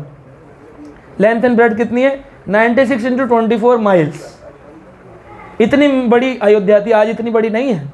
अयोध्या नगरी बहुत बड़ी थी, और वहाँ पर वार्षिक कर के लिए लोग आया करते थे, क्योंकि पुराने जो राजा थे दशरथ जी, उनके पास लोग वार्षिक कर देने आते थे, क्योंकि बहुत बड़े राजा थे। कुछ लोग आते थे क्रय विक्रय करने की, भाई यहाँ पर अयोध्या जी में लोग आएंगे तो अपना बिजनेस कर लेंगे, अपनी दुकानें लगाते। और कुछ लोग भगवान की गाना गाने के लिए आया करते, कथाएं गाने आते थे, जैसे हम लोग जाते भागवत कथा करने के लिए। और कुछ लोग यज्ञ करने के लिए आया करते थे, जैसे अभी यहाँ पर यज्ञ भी हुआ, यज्ञ करने के लिए आया करते थे। अयोध्या में कोई चोरी नहीं करता था और ना ही कोई कंजूस था। अगर मांगा जाए तो वो सब कुछ दे सकता था, और इसी कारण से वहाँ पर चोरी नहीं थी, क्योंकि जब मांगने में मिल जाता है तो चोरी की क्या जरूरत है। चोरी कब बढ़ती है, प्रभुपाद जी से पूछा गया कि हाउ टू स्टॉप, मैं सुन रहा था एक प्रवचन प्रभुपाद का शिकागो का, कि हाउ टू स्टॉप क्राइम। वहाँ के हेड कमांडेंट पूछ रहे हैं क्राइम कैसे रोका जाए। प्रभुपाद ने कहा सिंपल, गिव देम हरिनाम संकीर्तन। कहा हरिनाम संकीर्तन से कैसे होगा, बोले क्योंकि अंदर से वो अशांत हैं इसलिए वो क्राइम कर रहे हैं। अगर अंदर से शांत होंगे तो उनका क्राइम करना रुक जाएगा। उनकी जो नीड है, उनको भूख लगी है तो खाना दो। हम फ्री फूड सप्लाई कर रहे हैं इस्कॉन में, खाना मिलेगा तो क्यों चोरी करेगा आदमी। किस लिए चोरी करता है, पेट के लिए चोरी करता है। जब लॉकडाउन था तो अच्छे अच्छे इंजीनियर लोग चोरी करने लग गए थे, क्योंकि नौकरी छूट गई। हमारे खुद के पड़ोस में एक लैपटॉप चोरी हुआ, उसको पकड़ा गया। तो अच्छा लड़का था, 24 साल का, यंग, अंग्रेज़ी बोलता था, कॉलेज का पास आउट था। बोला मुझे लैपटॉप से ऑनलाइन काम करना है और मैं बस लैपटॉप मेरे माँ बाप दिला नहीं रहे तो मैं चोरी करने आया था। लॉकडाउन ने लोगों को, अच्छे खासे लोगों को चोर बनाया। यानी चोर होता नहीं है, चोर समाज बनाता है, क्योंकि समाज खाना खिलाता नहीं है। अगर किसी गरीब आसपास जितने उनको खाना खिलाया जाए, उनका पेट भरा हो, तो क्यों चोरी करेंगे आपके घर में। आप उनको मांगने पर उनको वस्तुएं दें तो क्या वो चोरी करेंगे। आप देते नहीं हो इसलिए वो छीनते हैं, आप चोरी करते हैं। तो ये राम राज्य जो था, राम राज्य में यही भलाई थी कि कोई चोरी नहीं करता था और कोई कंजूस नहीं था। तो दशरथ जी के घर में कोई संतान नहीं थी। दशरथ जी ने कहा कि मैं अपने घर में संतान चाहता हूँ कि मेरे घर में संतान आए तो उन्होंने कहा कि अपने मुख्यमंत्री सुमंत्र को बुलाया। सुमंत्र जी उनके मुख्यमंत्री थे, मंत्री। और उन्होंने कहा जाकर मंत्री वशिष्ठ ऋषि को बुलाओ, हमारे कुल पुरोहित वशिष्ठ हैं। तो वशिष्ठ जी को बुलाया गया। वशिष्ठ जी से पूछा कि भाई मुझे संतान की इच्छा है, मेरे घर में कोई पुत्र नहीं है, तो कृपया करके आप कुछ ऐसा उपाय बताएं हमारे घर पुत्र हो। तो सुमंत्र जी ने कहा कि मैं आपको एक रोचक कथा सुनाता हूँ। क्या सुनाता हूँ? रोचक यानी जो अच्छी लगे, पता नहीं आपको अच्छी लगे ना लगे, लेकिन रोचक, इंटरेस्टिंग। तो उन्होंने बताया एक राजा थे जिनका नाम था रोमापाद महाराज। हमारे इस्कॉन में भी एक महाराज है रोमापाद स्वामी। सो रोमापाद राजा जो दशरथ जी के बड़े अच्छे मित्र थे, तो उनकी कहानी सुमंत जी सुना रहे हैं कि रोमापाद के किसी कारण से उनके अकाल पड़ गया था राज्य में, और सभी असहनीय पीड़ा से ग्रसित थे, सब दुखी थे, परेशान थे। राज्य में भयंकर अकाल था, खाने को नहीं था, लोग बड़े मर रहे थे शरीर भूख के कारण। तो राजा ने सोचा जरूर मुझसे कोई अपराध हुआ है जिसके कारण ऐसा हो रहा है। तो उन्होंने कहा मैं क्या करूं? तो उनको आदेश दिया गया कि आप मृगी ऋषि, एक ऋषि हैं जिनका मुख मृग जैसा है, मृगी ऋषि जो कि कश्यप ऋषि के पुत्र हैं, उन मृगी ऋषि के एक पुत्र है जिनका नाम है ऋषि श्रृंग। क्या नाम है? ऋषि श्रृंग। ऋषि श्रृंग क्यों? ऋषि जिसके आगे माथे पर एक सींग निकला हुआ है हिरण का, इसलिए उसका नाम है ऋषि श्रृंग। श्रृंग यानी सींग। श्रृंगी ऋषि के पुत्र हैं, मृगी ऋषि के पुत्र हैं ऋषि श्रृंग, ऋषि श्रृंग। तो ये श्रृंगी ऋषि नहीं है शमीक ऋषि वाले, ये अलग है, ये ऋषि श्रृंग है, ऋषि श्रृंग। तो ऋषि श्रृंग जो हैं, इन्होंने जब से जन्म लिया है इनके पिताजी ने कभी इनको स्त्री संग करने नहीं दिया, यानी कोएड एजुकेशन नहीं दिया। कभी इन्होंने स्त्री देखी ही नहीं है, कभी इन्होंने कुछ नहीं किया। इसलिए इनका जो थॉट है वो इतना पवित्र है, इतना पवित्र है, इतना पवित्र है कि इनके द्वारा अगर अश्वमेध यज्ञ कराया जाए तो कार्य पूर्ण हो सकता है। तो कहते हैं कि ऋषि को अपने पास बुलाने के लिए दशरथ महाराज की एक पुत्री थी जिनका नाम था शांता। तो दशरथ जी ने अपनी पुत्री बचपन में ही रोमापाद अपने मित्र को प्रदान कर दी। तो वो इसीलिए कभी रामायण काल में ज़्यादा चर्चा होती नहीं उनकी। तो रोमापाद महाराज ने ऋषि श्रृंग से उस शांता का विवाह कराया। तो कैसे कराया? वो तो तैयार ही नहीं था विवाह करने के लिए। तो उन्होंने कहा कि किस प्रकार से रोमापाद महाराज ने कुछ स्त्रियों को भेजा जो कि नर्तकी होती थी, आकर्षित नृत्य करती थी। तो उन स्त्रियों ने जाकर के ऋषि, अब पता चल जाए कि ऋषि के पहले उन्होंने बैरिकेडिंग बना रखी, कोई लड़की नहीं आनी चाहिए और कोई आ जाए तो श्राप दे देंगे, डर भी था। तो उन्होंने ऐसा समय चुना जब उनके श्रृंगी जो ऋषि हैं, मृगी ऋषि, वो हो ना घर पर, और ऋषि श्रृंग जंगल में पुष्प चयन करने ऐसे समय में उसको डांस करके दिखाएंगे। तो पहली बार ऋषि श्रृंग ने स्त्रियों का नृत्य देखा, नर्तकियाँ थीं, और उन्होंने पूरा अपना वेशभूषा आकर्षण वाला दिखाया। देख करके ऋषि श्रृंग के मन में पहली बार काम जागृत हुआ। जब काम जागृत हुआ तो चिंतन में बड़े परेशान, अब बैठे रहे चुपचाप, किसी से बात नहीं करे। पिताजी पूछ रहे क्या हो गया बेटा तुम्हें आज, इतने गुमसुम क्यों हो? अब वो कुछ बोल नहीं रहा, कैसे बताए, व्याख्यान करना नहीं आता उसको कि स्त्री देखी मैंने, उसे पता ही नहीं स्त्री होती है, उसने सुना ही नहीं, पढ़ा ही नहीं कभी। उसने श्लोक सुने, मंत्र याद किए, भगवान को जाना, खत्म, स्त्री के बारे में पढ़ा ही नहीं। तो अब अगले दिन उनके मन में, लेकिन स्वतः जीवात्मा के मन में सब कुछ, जैसे हमारे छोटे छोटे बच्चे होते हैं, उनको बोलते हैं आजकल ना मोबाइल गंदी चीज़ें दिखा दिखा के लोगों को सिखा नहीं रहा है, बीज तो है ही है, सूखा मटेरियल पड़ा हुआ है हृदय में। बाबा जी थे बूढ़े, इनके मन में बहुत सारी काम वासनाएं थी, क्रोध था, इनका आत्मा ने नया शरीर धारण किया, उसमें मटेरियल वही है, मन बुद्धि अहंकार में, बस वीडियो देखते ही अग्नि लग जाती है और वो घास जो है वो अग्नि में बदल जाती है। तो सिखा नहीं रहा है, आग लगा रहा है एक्चुअली। आज का वातावरण, आग लगते ही उसके अंदर वो संस्कार पुनर्जागृत हो जाते हैं जो हैं छुपे पड़े। पहले ज़माने में ग्रेजुएशन में खुलते थे, फिर 12वीं में खुलने लगे, फिर 10वीं में खुलने लगे, फिर 8वीं में खुलने लगे, फिर 5वीं में खुलने लगे, अब 3री 4थी में खुलने लगे, अब 2री में खुलने लगे। क्योंकि आप जितना ऑनलाइन लेते जा रहे हैं उतना, उसको ये नहीं कि उसने कुछ समझ लिया, वो देखते ही पुनर्जागृत संस्कार हो जाएंगे जो हैं, कहीं क्रिएट नहीं हुए हैं, क्रिएटेड संस्कार पुनर्जागृत हो रहे हैं, बस ऑलरेडी हैं। काम वासना, क्रोध, अनर्थ। बच्चे को बोलो ये तुम्हारा है, खुश हो जाएगा। फिर बोलो जरा देना, मैं नहीं देता। ये किसने सिखाया उसको? माँ बाप तो नहीं सिखा रहे। गंदी बात माँ बाप बोल रहे, फिर भी नहीं सुन रहा। तो आपके सिखाए नहीं सीखता, वो सीख करके आया। बस आप उसे यहाँ का वातावरण देते हैं, उस वातावरण से जो संस्कार उसके अंदर होते हैं वो पुनर्जागृत हो जाते हैं, पुनर्जागृत होते हैं। तो इस प्रकार ऋषि श्रृंग के अंदर जागृत हो गया काम का। उसने कहा अब मैं स्त्रियों से बोला मैं विवाह करना चाहता हूँ। बोले यहाँ तो नहीं हो सकता, विवाह करना है तो हमारे साथ चलना पड़ेगा। तो उनको नाव में बिठा करके चुपके से बिना बताए और ले आए और ला कर के शांता के साथ, रोमापाद महाराज की पुत्री के साथ विवाह कर, और उनसे कहा अब तुम यज्ञ करो। तो उन्होंने कहा कि भाई कहीं श्राप ना दे दे, तो अपनी सारी गलती क्षमा मांग करके उनसे बताया कि हमने ऐसा ऐसा किया है। और युवतियों ने उन्हें मिष्ठान भी खिलाया था, जो उन्हें कभी मिठाई नहीं खाई थी, हमेशा कंद मूल फल खाते थे। पहली बार मिठाई खाई तो मन में मिठाई का संस्कार भी जागृत हुआ, मिठाई कुछ खानी है मुझे, और मिठाई से आकर्षित करके ले आई, शादी कराई, यज्ञ करवाया, और उस यज्ञ के कारण वहाँ पर काफ़ी हैवी वर्षा हुई। तो कहते हैं सुमंत ने कथा बताकर कहा तब से वह राज्य अंग राज्य के नाम से जाना जाता है। जहाँ कर्ण रहता था ना, अंग प्रदेश, अंग राज्य। ये अंगराज एक्चुअली पहले राजा रोमपाद का था, त्रेता युग में, रोमापाद महाराज का।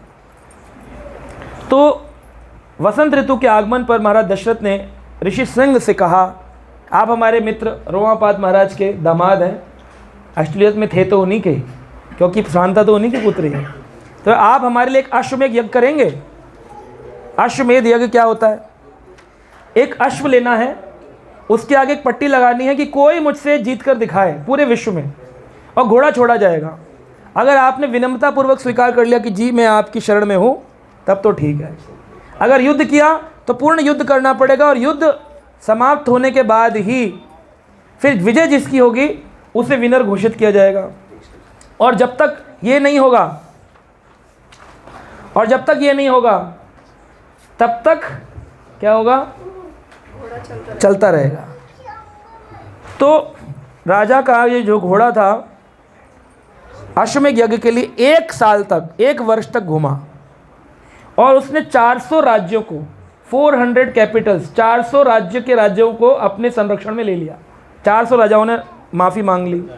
सारी पृथ्वी का भ्रमण करने के बाद जब वो लौटा तो रानी कौशल्या ने एक खूंटे से घोड़े को जब बंधा हुआ देखा कि ये जीत कर आया है, तो उसकी परिक्रमा करी, और फिर कौशल्या माता ने तलवार से 3 प्रहार किए उस घोड़े पर। क्योंकि यज्ञ कैसे होगा?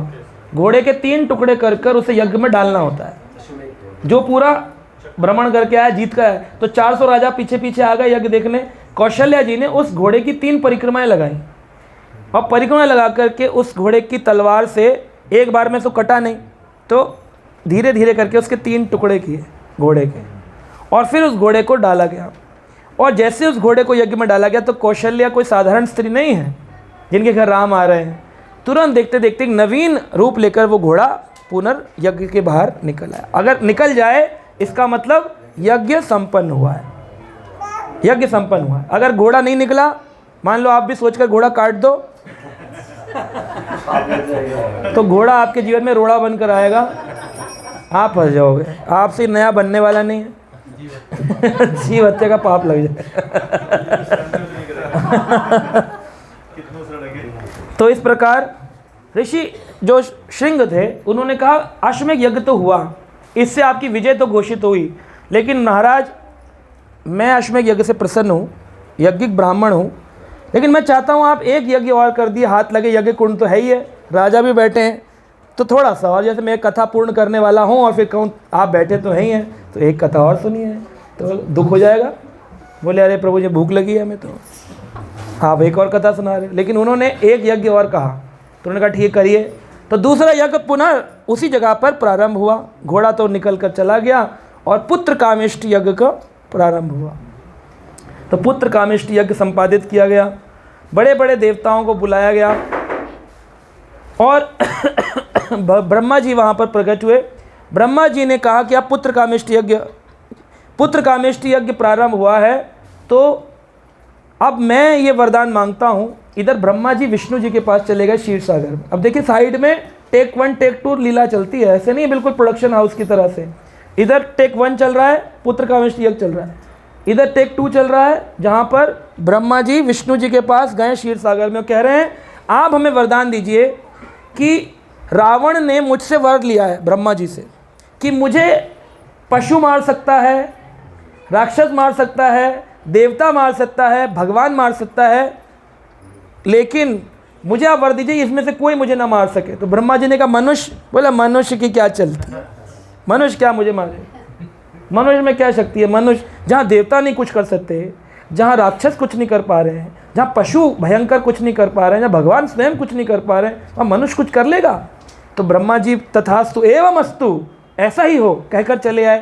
बोले एवं अस्तु तो क्या है हो, मैं कहकर आया हूँ, लेकिन उस वचन को पक्का तो आप ही कर सकते हैं। भगवान बोले अजीब अजीब वरदान दे के आ जाते हो तुम, अब मुझे क्या करना पड़ेगा, मनुष्य शरीर धारण करना पड़ेगा। तो जो लोग राम को मनुष्य समझते हैं वो मूर्ख हैं, क्योंकि भगवान ने गीता में कहा कि जो लोग मुझे मनुष्य कहते हैं या राजा कहते हैं कि राम जी राजा थे, राम राज्य राम राज राम राजा, अरे राजा नहीं थे, राम भगवान है। जो राम को मनुष्य समझ रहा है वो मूर्ख है। मूढ़ाम न अभिजानति मनुष्यम तनुम आश्रितम, सोचते में मनुष्य की तनु धारण करके मनुष्य शरीर लेकर के आता हूँ, ये मूर्ख है। तो क्या कहते हैं, जब जब होए धर्म की हानि, बाढ़े असुर अधम अभिमानी, तब तब धरि प्रभु विविध शरीरा, हरहि दया निधि सज्जन पीरा। सज्जन लोगों की पीड़ाओं को हरने के लिए दया निधि भगवान विविध विविध रूप लगते हैं, जिसमें से एक है मनुष्य का रूप। मनुष्य रूप रख करके भगवान ने कहा ठीक है तुम नीचे पहुँचो, यज्ञ पूर्ण होगा उससे पहले मैं वहाँ पहुँच जाऊँ।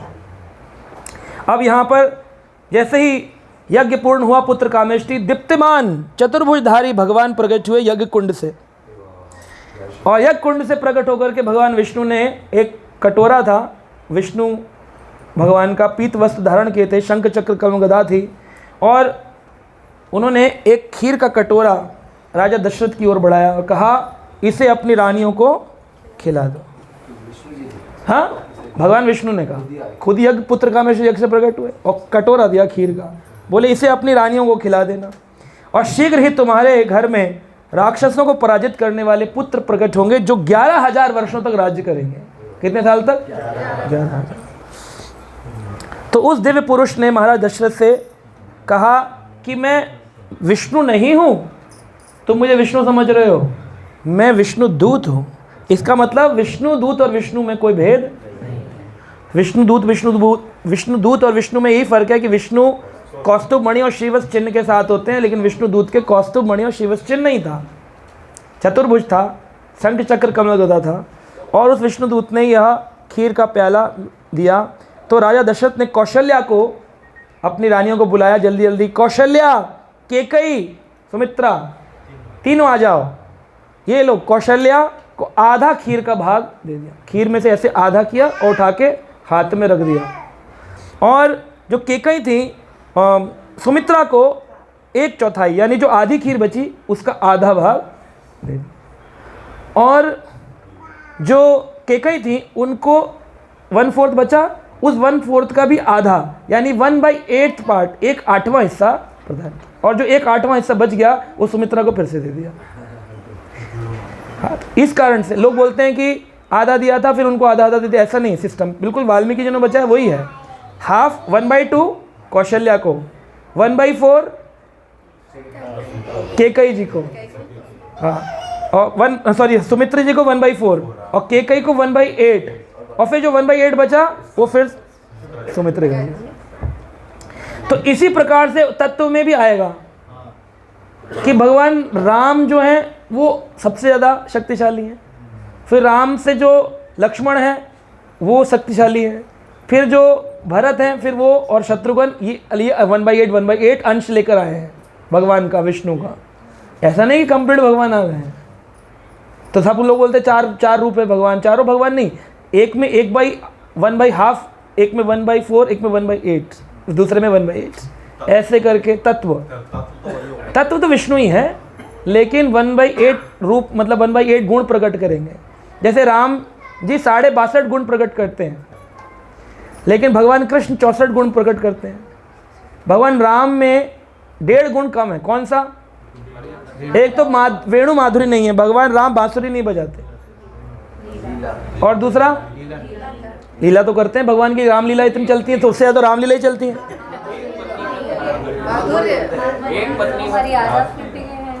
मर्यादा पुरुषोत्तम है तो वो लीला पुरुषोत्तम नहीं, तो मर्यादा पुरुषोत्तम तो है, लेकिन भगवान में 4 गुण हैं। कौन कौन से? वेणु माधुरी, रूप माधुरी, लीला माधुरी, रस माधुरी। तो भगवान ने वेणु तो पूरी की पूरी हटा दी, तो 1 माइनस कर दिया राम जी ने, और आधा रस माधुरी में उन्होंने एक पत्नी के साथ रस तो किया, लेकिन एक के साथ किया, अनेकों के साथ, इसलिए उनकी रस आधा है। हाँ, इसलिए मर्यादा पुरुषोत्तम ने आधा रस पान कराया, लेकिन पूर्ण रस में लीला नहीं करी। तो इस प्रकार से ये हुआ। चमत्कारी शक्तियों से संपन्न ब्रह्मा जी ने कहा देवताओं से कि देखो, अब भगवान राम आएंगे, विष्णु भगवान आएंगे, अब कुशाग्र बुद्धि वाले देवता जाओ भगवान राम की सहायता करने के लिए। तो इंद्र ने बाली को जन्म दिया। बाली किसका पुत्र है? इंद्र का। सुग्रीव सूर्य का पुत्र है, सूर्य ने सुग्रीव को जन्म दिया। बृहस्पति जी ने तार नामक वानर को जन्म दिया। कुबेर ने गंधमाद नामक वानर को जन्म दिया। विश्वकर्मा ने नल, और वरुण ने सुषेण, और वायु ने हनुमान जी को पवन पुत्र। इस प्रकार से सभी देवताओं ने अपने अपने अंश मात्र से वानर, भालू और चिंपैंजी जितने भी थे, भालू और वानर, ये सब उत्पन्न किए। और कुछ वानर ऐसे थे जिनकी गाय के जैसे लंबी पूंछ भी थी, और कुछ वानर बिना पूंछ वाले थे। जैसे चिंपैंजी में पूंछ नहीं होती है, लेकिन लगूना में पूंछ होती है। तो उन्होंने कितने वानर प्रकट किए? ब्रह्मा जी के आदेश पर देवताओं में से 1 करोड़ वानर प्रकट किए गए। 1 करोड़ में। बाद में उनकी प्रजाति से कितने हो गए थे? 100 करोड़ महाओघा वानर हो गए थे युद्ध के समय। लेकिन जब प्रकट हुए थे तो 1 करोड़ वानर, वाल्मीकि रामायण में आता है, 1 करोड़ वानर प्रकट हुए।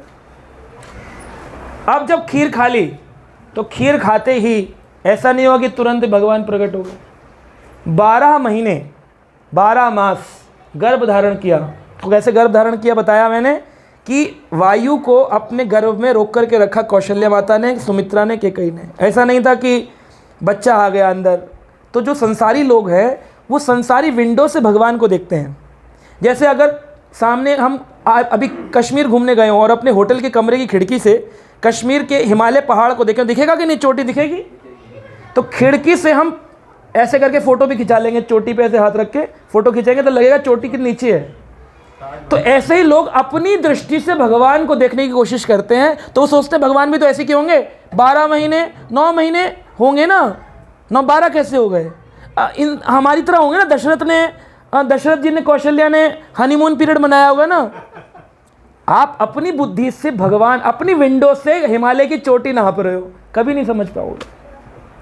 ये बुद्धि से परे की बात है। त्रिगुणातीत, ज्ञान अतीत है भगवान, ज्ञान के परे के भगवान। तब भगवान ने भालू वानर 1 करोड़ जब प्रकट हुए थे, 12 मास का गर्भ धारण किया, जिसमें केवल वायु थी, अंदर कुछ नहीं था। और कहते हैं उस समय कैसी स्थिति उत्पन्न हुई, तो वाल्मीकि तुलसीदास जी लिखते हैं, जोग लगन ग्रह बार तिथि सकल भय अनुकूल। क्या क्या चीज़ें अनुकूल हुई? योग, दिवाकर जी हमारे योग जानते हैं, प्रभु जी बता सकते हैं, ज्योतिषी हैं। योग, लगन, ग्रह, बार, ये सब ब्रह्मा जी ने सेटल किए।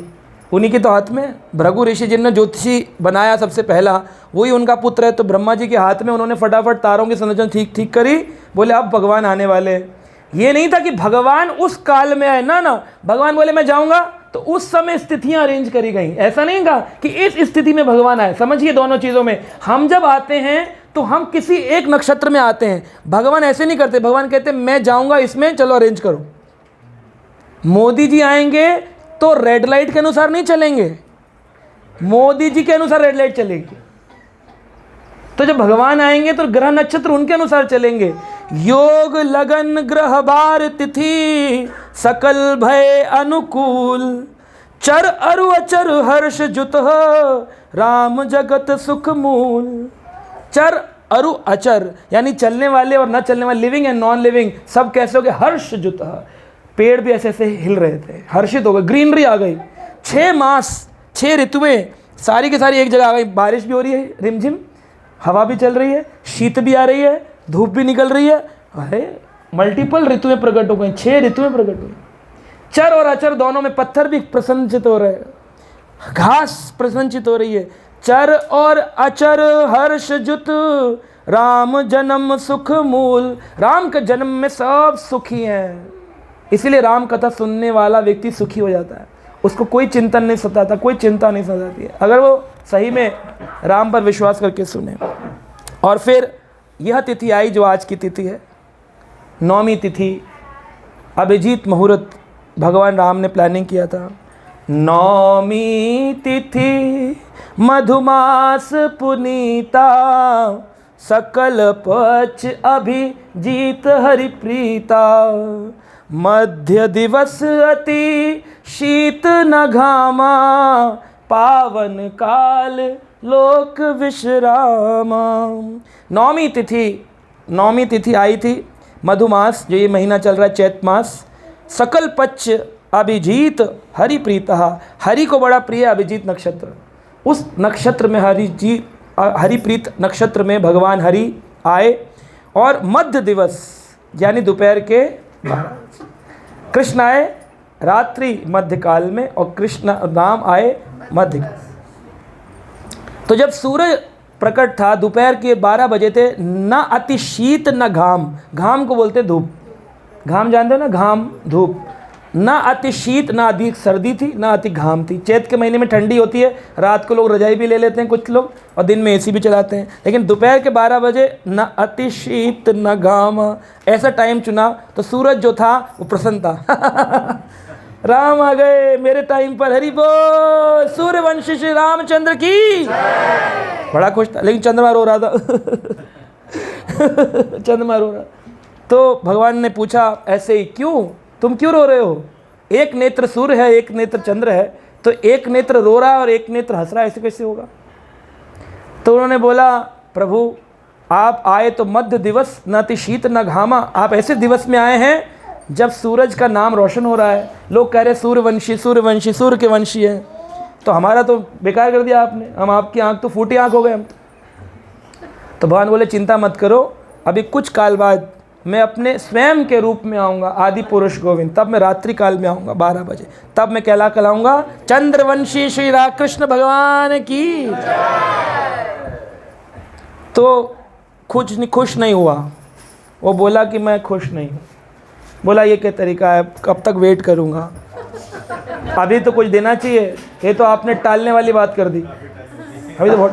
तो भगवान बोले, अच्छा चलो ठीक है, काम करते हैं, सूर्य मेरे आगे लगा है तो चंद्र को मैं अपने पीछे लगा लूँगा। तो क्या हुआ, सूर्यवंशी राम चंद्र भगवान की जय। तो चंद्रमा को पीछे लगा लिया, कहा चल यहाँ लग जा। क्या खुश हो गया, बोला हाँ ठीक है। हमारा भी नाम तो आएगा जब राम बोलेंगे, तो राम के साथ चंद्र तो आएगा, चंद्रमा का नाम उच्चारण होगा। तो इस प्रकार से तो कहानी किस्सों में दिखाते कि तीनों रानियां खुश हो गई, खीर खाई, चमत्कार हो गया, तीनों के घर में बच्चे हो गए, चारों अपने अपने बच्चे लेके पहुंच गई। ऐसा नहीं था, ये रामानंद सागर ने दिखाया हो सकता है, लेकिन ऐसा वाल्मीकि रामायण में नहीं। क्या हुआ कि कुछ काल बाद, 2 दिवस पश्चात, सुमित्रा ने जुड़वा बच्चों को 2 दिन के बाद, यानी राम जी के 2 दिन बाद, 2 दिवस पश्चात, 2 दिन के बाद लक्ष्मण का और शत्रुघ्न जी का जन्म। तो इस प्रकार से, और कहते हैं कि इतनी शक्तियों के साथ अलग अलग दिवस पर यह पुत्र प्रकट हुए, और चारों पुत्र बड़े ही शक्तिशाली थे। अब इनका नामकरण होना था, नामकरण किया जाए, कैसे नाम रखे जाएं। तो 13 दिन बाद, जैसे 13वीं करते हैं ना, 13 डे मरने प्रांत, जन्म प्रांत भी 13वें दिन बाद 13th डे ही फेस्टिवल कर सकते हैं, यानी नामकरण तुरंत नहीं होना चाहिए, मिनिमम 13 डेज, कुछ लोग 40 दिन मानते हैं, पर नामकरण तुरंत नहीं। लेकिन आजकल तो माँ बाप बच्चे का जन्म नाम पहले ही रख लेते हैं, पप्पू, पप्पू आया है, पप्पू आया है। वो बेचारा बड़ा हो जाता है, नेता बन जाता है, फिर भी दुनिया पप्पू ही कहती रहती है। तो नाम पहले नहीं रखना चाहिए। नाम माता पिता को खोजना ही नहीं चाहिए। नाम खोजना सही वाले में बच्चे के साथ गलत व्यवहार, उसका संस्कार खराब करना है। गुरु पर छोड़ देना चाहिए। गुरुजी जो नाम दे देंगे वो नाम हम रख लेंगे। तो दशरथ जी ने कोई नाम नहीं रखा, चिंकी पिंकी मिंकी टिंकी कोई नाम नहीं रखा, बबलू डबलू कोई नाम नहीं रखा कि भाई 13 दिन तक कैसे खिलाएं, डब्लू डब्लू कुछ नहीं खिलाया। उन्होंने कहा जो नाम रखेंगे पुरोहित जी 13 दिन बाद रखेंगे। 13 दिन बाद ऋषि जी आए और उन्होंने कौशल्या जी के पुत्र का नाम राम कहा। ये सबको आनंद प्रदान करने वाला होगा, इसलिए इसका नाम राम होगा। सर्व रमेति इति ही राम, सब देखते ही इसको आनंद मंगल करें। भगवान राम को देखते शीतलता आती, बड़े शांत लगते भगवान। फिर उन्होंने कहा केकई के पुत्र का नाम भरत होगा। तो भरत जो होंगे ये बड़े शक्तिशाली राजा होंगे, और जिनको देखकर के भरत शब्द का अर्थ उन्होंने बताया कि हाँ, भक्ति से जो तृप्त होगा वो भरत होगा। जो जिसको देखते ही सबके अंदर भक्ति आएगी। अगर देखा जाए तो राम जी के चरित्र से भी ज़्यादा रामायण अगर पढ़ने योग्य है तो भरत चरित्र पढ़ने योग्य। जो असली राम कथा वाचक होगा ना, उससे पूछो आपका फेवरेट टॉपिक कौन सा है। अगर वो बोले वनवास, समझ लो ये ऐसा ही है, टपोरीगिरी कर रहा है, क्योंकि इसे पता ही नहीं है। जो विषय पूछो आपको क्या पसंद है, बोले सीताराम, बोले नहीं ये भी गड़बड़ है। मैं ये नहीं कह रहा हूँ कि सभी गलत हैं, हो सकता है किसी का प्रेम हो, कैसा भी हो, वो तो मैं ऐसे ही विनोद में कह रहा हूँ। लेकिन सच्चाई में सबसे उत्कृष्ट भक्त अगर कोई राम का होगा तो वो बोलेगा कि सबसे ज़्यादा चरित्र तो मुझे भरत जी का अगर सीखने योग्य है, क्योंकि राम जी का चरित्र आप अनुगमन नहीं कर सकते हो। कैसे आप रावण का वध कर डाल सकते हो, कैसे आप कोदंड धनुष धारण करोगे, कैसे आप शिव चाप को उठाओगे, कैसे उठा कर सकते हो। राम जी का अनुकरण नहीं कर सकते, तो आप भरत जी का अनुकरण कर सकते हो कि हाँ, भरत ने जैसा राम के प्रति जीवन जिया वैसा जीवन मैं जी सकता हूँ। तो इसलिए असली राम के devotees they follow Bharat. Bharat उनके लिए वैष्णव शिरोमणि है कि भरत की तरह जीवन जीना है। और कहा आपके 2 जुड़वा पुत्र हैं सुमित्रा जी, एक का नाम लक्ष्मण होगा जो कि लक्ष्य के प्रति रमण करेगा। इसका नाम लेने वाला भी अपने टारगेट के प्रति ओरिएंटेड होगा, लक्ष्य के प्रति रमण करने वाला लक्ष्मण। उसका लक्ष्य क्या है? राम। बस, ना बीवी ना बच्चा, अपने कुछ नहीं, अच्छा बस एक ही चीज़, राम। जो राम का नहीं हमारे बस खत्म, डिलीट। चाहे कोई भी हो, बीवी बच्चा कोई नहीं, अच्छा, लेकिन राम का होना चाहिए। तो ऐसा लक्ष्मण, लक्ष्य के प्रति रमण करने वाला लक्ष्मण। और शत्रुघ्न, शत्रुघ्न तुम्हारे होंगे, इनको देखते ही शत्रुघ्न समाप्त हो जाएंगे। शत्रुओं को समाप्त करने वाला शत्रुघ्न। तो शत्रुघ्न राजा बने कहाँ के? मधुवन के। मधुवन, मधुवन शत्रुघ्न शतकीर्ति है ना। और कामावन के राजा बने लक्ष्मण जी। लक्ष्मण और उर्मिला मंदिर मिलता है। भरत जी कहाँ के बने? भरत जी नहीं, भरत जी नहीं, राम जी थे अयोध्या। हाँ, कजाकिस्तान, कांधार एक्चुअली जो है ना, कांधार जैसे बोलते हैं, कांधार जहाँ से शकुनी आया था, कांधार भरत की नगरी, भरत के राज्य। हाँ पता नहीं, जो भी है। तो इस प्रकार शत्रुघ्न और भरत का बहुत प्रेम था, और राम और लक्ष्मण का बहुत प्रेम था। यानी सुमित्रा जी का एक पुत्र एक माँ का और दूसरा पुत्र दूसरी माँ का। दोनों की सुमित्रा को कोई मानता ही नहीं था। एक कौशल्या के पास रहता था, एक केकई के पास रहता था। केकई को राम बड़े प्यारे लगते थे। तो इस प्रकार राम लक्ष्मण की जोड़ी थी और भरत शत्रुघ्न की जोड़ी थी। और एक बार जब विश्वामित्र ऋषि आए, तो विश्वामित्र ऋषि, जानती हैं आप, पहले राजा थे, बाद में वो तपस्या करके वशिष्ठ ऋषि से युद्ध करके हार के फिर वो तपस्वी बने थे। और उन्होंने कहा अब मैं ब्रह्म ऋषि बनूंगा। तो विश्वामित्र जी ऋषि बने थे। तो वो आए और उन्होंने कहते हैं हमारा यज्ञ हो रहा है, और यज्ञ के अंदर सुबाहु, मारीच आदि हड्डी, खून, मांस, मूल मूत्र त्याग के हमारी यज्ञ को समाप्त कर, भंग कर देते हैं। तो हमें राम की आवश्यकता है। अब तक राम जी 16 वर्ष के हो चुके, 16 साल के। 16 साल का बच्चा 10वीं में पढ़ता है, आपको कोई व्यक्ति आपसे बोले 10वीं का बच्चा दे दो, बॉर्डर पे जो लड़ाई करानी है, तो आप क्या कहोगे? मना कर देंगे। क्या पागल लोग 10वीं के बच्चे की लड़ाई कैसे भेज दें? तो दशरथ जी ने मना कर दिया कि नहीं नहीं हम नहीं गए। तो विश्वामित्र जी ने दशरथ जी को बहुत सुनाया, कर वैसे तो आप इतने वो बनते हो, ऐसे हो वैसे हो, दानी हो वो हो और बड़े राजा हो, 10 रथ, जो 10 रथों को अकेला संभाल लेते थे, आपके घर पुत्र हुआ है और आप जान रहे हो किस प्रकार हुआ है, कितना यज्ञ हुआ है इसके लिए, विष्णु दूत खुद आए, खुद भगवान ब्रह्मा जी आए हैं, सबने आपको बताया, फिर भी आप डर रहे। आप डरो मत, मैं हूँ ना विश्वामित्र। तो दशरथ जी बोले तुम हो ना तो तुम ही लड़ लो, फिर राम की क्या जरूरत है? बोले मैं आपके पुत्र का यश बढ़ाना चाहता हूँ। बोले हमें यश की कामना नहीं है। दशरथ जी मना, हमें नहीं चाहिए अपने पुत्र का यश। तो इस प्रकार से जब वशिष्ठ ऋषि ने कहा नहीं ये अनादर है किसी ऋषि का, किसी भक्त का, कि उसने कुछ मांगा और तुमने मना कर दिया। बोले कहते हैं सबसे नहीं, वो साधु तो मर चुके जो दूसरे घर मांगने जाए। वो साधु मरे हुए हैं जो मांगने जाते। साधु को मांगना नहीं चाहिए, विश्वामित्र ऋषि को मांगना नहीं चाहिए था। वह साधु तो मर चुके जो दूसरे घर आंगन मांगने जाए। आंगन में मांगने जाते, हमें दे दो। साधु कैसा होना चाहिए? संतुष्ट, संतोषे परमम सुखम, उसका जो है उसमें संतुष्ट। वह साधु तो मर चुके जो दूसरे घर मांगन, पर उससे पहले वो मिले वो मरे जिन मुख निकसत नाय। जिनके मुख से ना निकलती है वो उससे भी पहले मरा हुआ होता है। एक तो साधु को मांगना नहीं चाहिए, पर साधु ने अगर मांग लिया तो जिन मुख निकसत ना है, जिन्होंने ना कर दिया वो उससे पहले मर गए। कह रहे बताओ दुनिया क्या कहती है? साईं इतना दीजियो जामे कुटुंब समाए, मैं भी भूखा ना रहूं और साधु ना भूखा। घरों में साधु भूखे घूम रहे, कौन सा आदमी दे रहा है? तो इनसे पहले तो साधु बाद में मरेगा, पहले वो गृहस्थी एसी में मर जाएगा अपने घर के अंदर बैठा बैठा, क्योंकि वो उसके अंदर देने की कामना ही नहीं है। कितना करोड़ जोड़ कर रखेगा, क्या एक भी रुपया साथ जाने वाला है? फिर भी जोड़ता ऐसे जैसे सारा मेरे साथ ही जाएगा टिक टिक के ऊपर। बैंक लॉकर में हर साल इंडियन ओवरसीज़ बैंक के कई सारे अकाउंट सीज हो जाते हैं, क्योंकि उनको मांगने वाले होते नहीं हैं, क्योंकि बच्चों को माता पिता ने पासवर्ड बताए नहीं, और बच्चे क्लेम करने जाते हो, कहते हैं विल में तुम्हारा नॉमिनेशन में नाम ही नहीं है, नॉमिनी में। तो क्या हो, सरकार का वो पैसा बन जाता है। तो ये करते हैं लोग, पैसा पैसा पैसा पैसा, जैसा तैसा पैसा पैसा।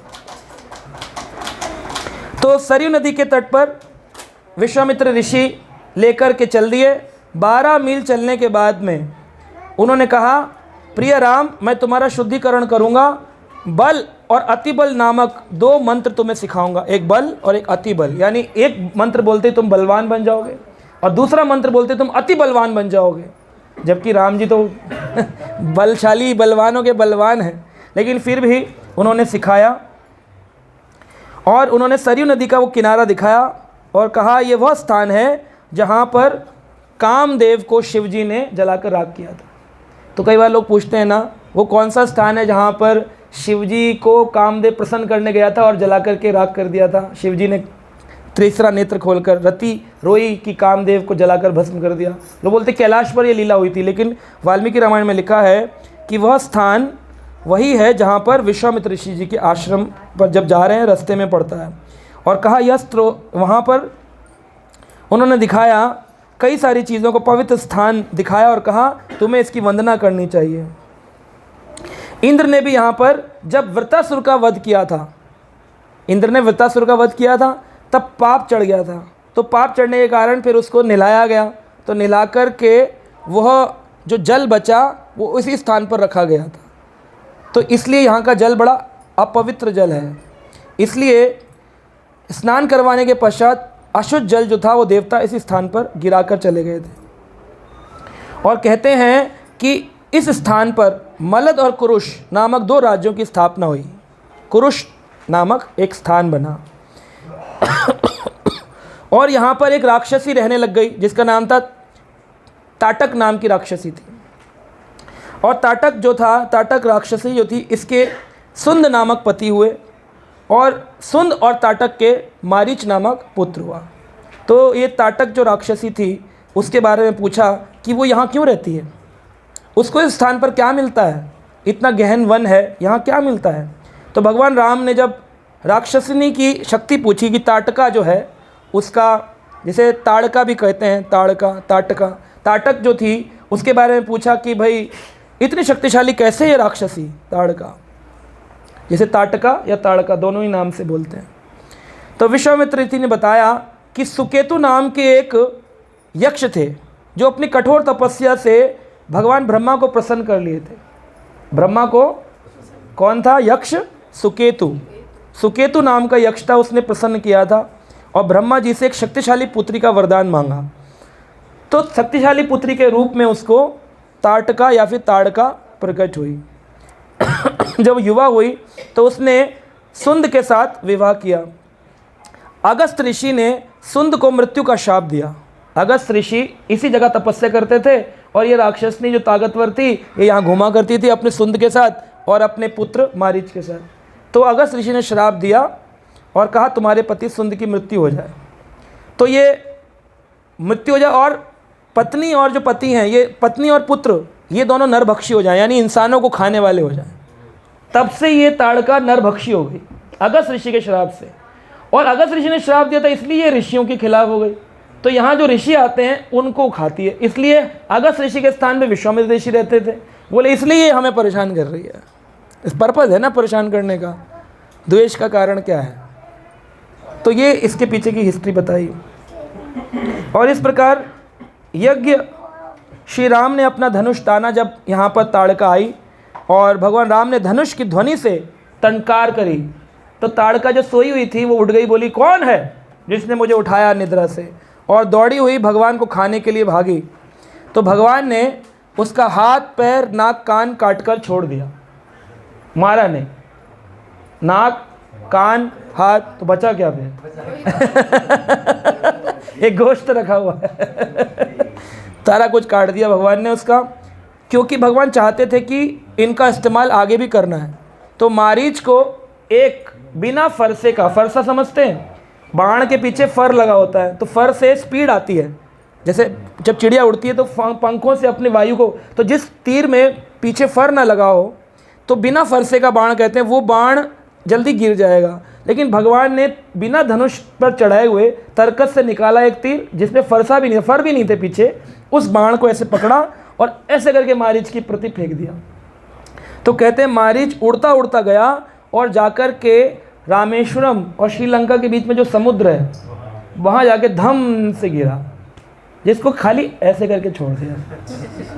इसीलिए मारीच को जब रावण मृग बना के लाया सोने का तो उसने मना किया कि भाई मैं तुम्हारा मामा लगता हूँ, पहले एक बार बहुत लंबा खत मारा, अब की बार तो मर जाऊँगा, मत करो ये काम। बोल नहीं, बनो स्वर्ण मृग बनो, इसको आज हम करेंगे, किडनैप करेंगे। फिर जब ताड़का और मारीच का ये हाल हुआ तो कई सारे राक्षस उनके पीछे दौड़े, भगवान राम ने उन सबको मारकर समाप्त कर दिया। इस प्रकार विश्वामित्र ऋषि का जो आश्रम था वो सिद्ध आश्रम के नाम से आज भी लोग जाएँ तो देख सकते हैं, तमसा नदी से चलें तो आप सिद्ध आश्रम का दर्शन कर सकते हैं। सिद्ध आश्रम वह स्थान भी है, जब सिद्ध आश्रम पहुँचे तो उन्होंने कहा ये बड़ा अच्छा स्थान है विश्वामित्र ऋषि का। अभी तक तो लड़ाई झगड़ा चल रहा था, अब जब पीस हुआ तब देखा अच्छे से कि हाँ आप सेटल हो गया। तो बोले ये इतना सुंदर वातावरण कैसे है?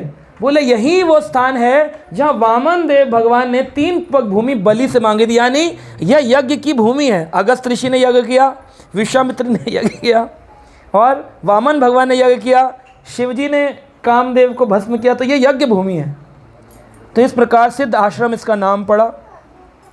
6 दिनों बाद फिर और भी कई सारे राक्षसों ने उन पर आक्रमण किया।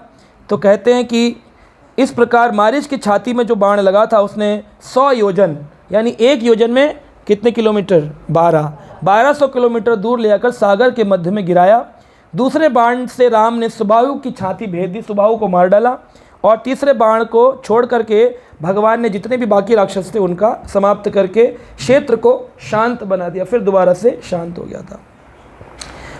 और अब जब यज्ञ पूर्ण हुआ तब विश्वामित्र ऋषि से राम जी कहते अब हमारे चलने का टाइम है, हमें वापस जाने दो। तो वो कहते नहीं, अभी एक काम और है, हम लोगों को जनकपुर में यज्ञ करने जाना है। जैसे पंडित जी के साथ गए हो यज्ञ करने, तो पंडित जी कहें अब घर क्या जाओगे, एक घर का और है, कर लेते हैं फिर चले जाएंगे छोड़ने तुमको, अब छोड़ने जाएँ फिर लेने जाएँ। तो राम जी बोले ठीक है, कहाँ जाना है? बोले जनकपुर में है। उनको ये नहीं पता था कि राम जी का विवाह होने वाला है।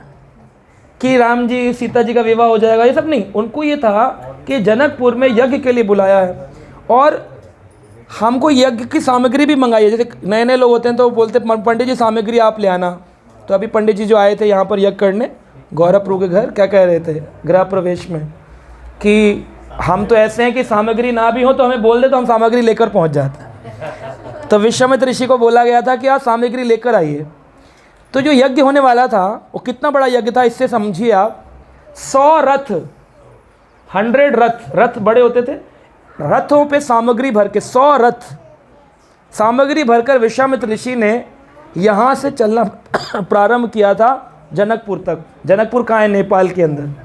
सोचो, अयोध्या से भी आगे तमसा नदी के किनारे से चलना प्रारंभ किया और जनकपुर तक पैदल जाना है। रथ चलेंगे, 100 रथ, उसमें सामग्रियाँ भरी हुई हैं और कई ऋषि मुनि मंत्र उच्चारण करते हुए जा रहे हैं। और इस प्रकार राम जी गए और जाते वक्त राम जी ने पूछा गंगा के बारे में, सरयू के बारे में, अन्य नदियों के बारे में।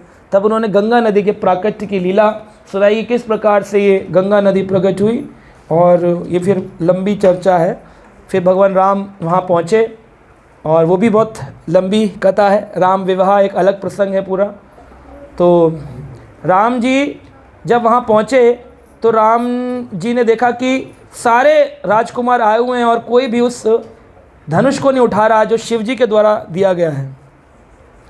शिव चाप, चाप यानी धनुष, जो शिव चाप है उसको कोई उठा नहीं पा रहा है, क्योंकि सीता जी उसको उठा लेती थी। घर में बच्चियां खेलने आई थी, जब सीता सिर्फ 4 साल की थी तो बेर तोड़ने गई, तो बच्चियां बोली वो बेर तोड़ दो कि सीता हमारे लिए। तो सीता जी ने कहा डंडा चाहिए लंबा सा। तो शिव जी ने जो धनुष दिया था, जैसे कोई नहीं उठा सकता, वो शीशे में मड़वा के रखा हुआ था। तो वहाँ सीता जी पहुँची, धनुष उठा के लाई पार्क में और ऐसे ऐसे तोड़ के और वापस रख दी। और दशरथ ने देख लिया। दशरथ बोले जब आया था ये धनुष हमारे राज, और सॉरी दशरथ नहीं, Janak ji Maharaj, sorry I am so sorry, Janak ji Maharaj जब देख लिए तो जनक जी महाराज बोले ये तो हम लोगों के 300 लोग उठा के लाए थे और ये मेरी 4 साल की कन्या इसको उठा रही है, यानी आगे आने वाले समय में इसका विवाह उसी व्यक्ति से हो सकता है जो इस धनुष को उठा करके इस पे प्रतंचा चढ़ा दे। तभी उन्होंने दिमाग में बना लिया। यज्ञ पूर्ण हुआ जनकपुर का, तो उन्होंने बोला कि भाई कन्याओं का विवाह भी है, इनका हम चाहते हैं विवाह हो। तो सबने ट्राई किया। फिर बाद में राम जी जब आए तो राम जी ने उस शिव चाप को अपने उल्टे हाथ से उठाया और सीधे हाथ से जब प्रचंता चढ़ा रहे थे तो वो 2 भाग में टूट गया। तो यहाँ पर ये मैंने प्रसंग इसलिए बताया क्योंकि इसमें शिक्षा क्या है कि जो शिव चाप है ये अहंकार है। क्या है? अहंकार, ego. Ego is a 3 letter word but it is very difficult to go. Ego कहते हैं जैसे इनो काम बनाए 3 मिनट में, ईगो काम बिगाड़े 3 मिनट में। कहीं पर भी ईगो अड़ गई तो लड़ाई झगड़ा शुरू हो जाए। तुम मुँह नहीं देखूंगा, तेरा भी मुँह नहीं देखूंगा। 3 मिनट में ईगो काम बिगाड़ सकती है और इनो 3 मिनट में काम बना सकती है। तो ईगो ने काम बिगाड़ दिया। तो ये अहंकार है कि जब आदमी, कोई व्यक्ति अपने ईगो को भंग करता है तभी सीता राम का मिलन होता है। राम जी के गले में सीता जी ने वरमाला डाली, क्यों? क्योंकि उन्होंने ईगो को भंग किया। यानी राम जी ईश्वर हैं और सीता जी आत्मा है। आत्मा का भगवान से मिलन तभी हो सकता है जब बीच में रखा ये शिव चाप अहंकार नष्ट हो जाए। तो ये लीला दर्शाती है, आचार्यों ने कहा जब तक आप अपने अहंकार को नष्ट नहीं करेंगे तब तक भगवान को कभी आत्मा अंगीकार नहीं कर सकती है। सीता जी को कब मिले राम? जब अहंकार नष्ट हुआ, अहंकार का भंजन हुआ। तो इस प्रकार ये राम जी के चरित्र जो हैं इतने बलशाली हैं। युद्ध हुआ, अनेकों असुर मारे गए, सारे के सारे वानर मारे गए। जब भगवान राम जीत गए तो सुग्रीव से भगवान राम कहते हैं, सुग्रीव बोलो तुम्हारी क्या कामना है? सुग्रीव को बोले भगवान कामना तो यही है कि इतने सारे वानर मर गए। विभीषण से बोले तुम्हारी क्या कामना है? बोले इतने सारे हमारे असुर मर गए। रावण में अहंकार था ना, इनमें तो नहीं था जो इसके सेवक थे। सेवक तो जहाँ मालिक का है वहीं काम करते थे। इनकी क्या गलती थी? ये मारे गए। और ये जो वानर थे इनकी क्या गलती थी? तो भगवान राम ने कहा अच्छा तो तुम चाहते हो कि ये सब वापस पुनर्जीवित हो जाएं। कहाँ? तो जैसे ही सुग्रीव ने बोला जय श्री राम,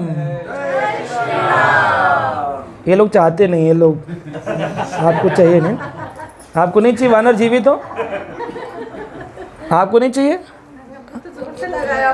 तो जैसे सुग्रीव ने बोला जय श्री राम, पीछे नहीं चाहिए प्रभु जी माता। नहीं, ठीक हो सकता है कोई लोग नहीं चाहते कि सब जीवित हो, जरूरी जबरदस्ती थोड़ी है, ठीक। तो तो इस प्रकार जैसे सुग्रीव ने जय श्री राम कहा, सुग्रीव ने जय श्री राम के नारे लगाए, तुरंत ही क्या देखते हैं, सभी वानर 100 करोड़ महाओघा वानर जो मर गए थे श्री राम की सेवा में, वो पुनर्जीवित होकर के बैठ गए। और इधर जो असुर थे, जो विभीषण के संगी थे, जो राम के प्रेमी थे, जो कह रहे थे रावण गलत कर रहा है, जिनका मस्तिष्क ठीक काम कर रहा था, वो सारे असुर भी जय श्री राम सब पुनर्जीवित हो गए। और क्या देखा, पुनर्जीवित होकर के खाली राक्षस और असुरी नहीं है और वानर नहीं है, कौन थे, देवता थे। उन्होंने पुनः पुनः मनुष्य रूप ले लिया, सब लोगों ने भगवान के भक्त बन गए सारे के सारे। तो भगवान जब साकेत धाम जा रहे हैं अपने साथ 11,000 साल की लीला पूरी करके, तो क्या देखते हैं, भगवान, अब मूर्खों का तो समाज बड़ा खतरनाक है, बच के रहना है यहाँ पर। कह रहे थे, एक मुझसे पूछ रहे थे, अरे एक बात बताओ प्रभु जी, हमारे रिश्तेदार पूछ रहे थे, ये राम ने तो सुसाइड किया था ना। हाँ, वो सरयू में कूद के मर गए थे ना। मैंने क्यों राम को सुसाइड क्यों करना पड़ा? बोले नहीं, वो सीता छोड़कर भाग गई थी ना। रिश्तेदार है, ब्राह्मण कुल के, ये प्रश्न पूछ रहे हैं। मैंने कहा सीता क्यों छोड़कर भाग गई? अरे वो तो सीता को निकाल दिया तो होगा, फिर डिप्रेशन में मर गए होंगे, लेकिन हमें तो यही पता सरयू में चले गए थे फिर मिले नहीं। मैंने कहा मिले क्यों नहीं, सरयू में चले गए थे, आपको मालूम है क्या हुआ? बोले नहीं, मैं पढ़ो या देख लो। इवन रामानंद सागर के रामायण में आप जाएं तो डालिएगा Ramanand Sagar Ramayan last episode, Google YouTube में डालो, अभी इसमें देखो। लास्ट एपिसोड में भगवान राम सरयू के अंदर गए और जाकर के भगवान ने अपना पुनः विष्णु रूप धारण किया, और शंख चक्र कमल गदा से इतने विशाल हरित नील वर्ण के भगवान दिखाई दे रहे हैं। और सभी अयोध्यावासी, सभी वानर, सभी विभीषण के वो जो भक्त थे राक्षस कुल के, सबको भगवान अपने साथ लेकर के साकेत जा रहे हैं। किसी को भी छोड़ा नहीं भगवान ने कि मैं किसी को त्यागता नहीं हूँ, सबको मुक्त करके लेकर गए जिसने थोड़ी सी भी सेवा करी थी। तो कहाँ भगवान ने सुसाइड किया? तो इस मूर्खों के समाज में अब क्या कर सकते हैं? ये ना तो राम पढ़ेंगे, ये तो वह दुर्गा माता की नवरात्रि कर लिए, बस प्याज खाएंगे आज शाम से, बोले अब नवरात्रि पूरे हो गए। अरे प्याज के आगे भी जीवन सोच लो, राम जी का जीवन है, भक्ति कर लो, मर जाओगे कोई नहीं पूछने आएगा, वहाँ तो राम है तो जीवित कर सकते हैं, आपको जीवित करने नहीं आएंगे। तो इस प्रकार ये राम जी की जो लीला है बड़ी अद्भुत लीला है। इसे जो श्रवण करते हैं उनके जीवन से द्वेष चला जाता है, उनके जीवन में हरिपद प्राप्ति होती है ना, और सब कुछ मंगलमय हो जाता है। हरे कृष्णा। तो हमारे गौरव प्रभु जी के घर में आज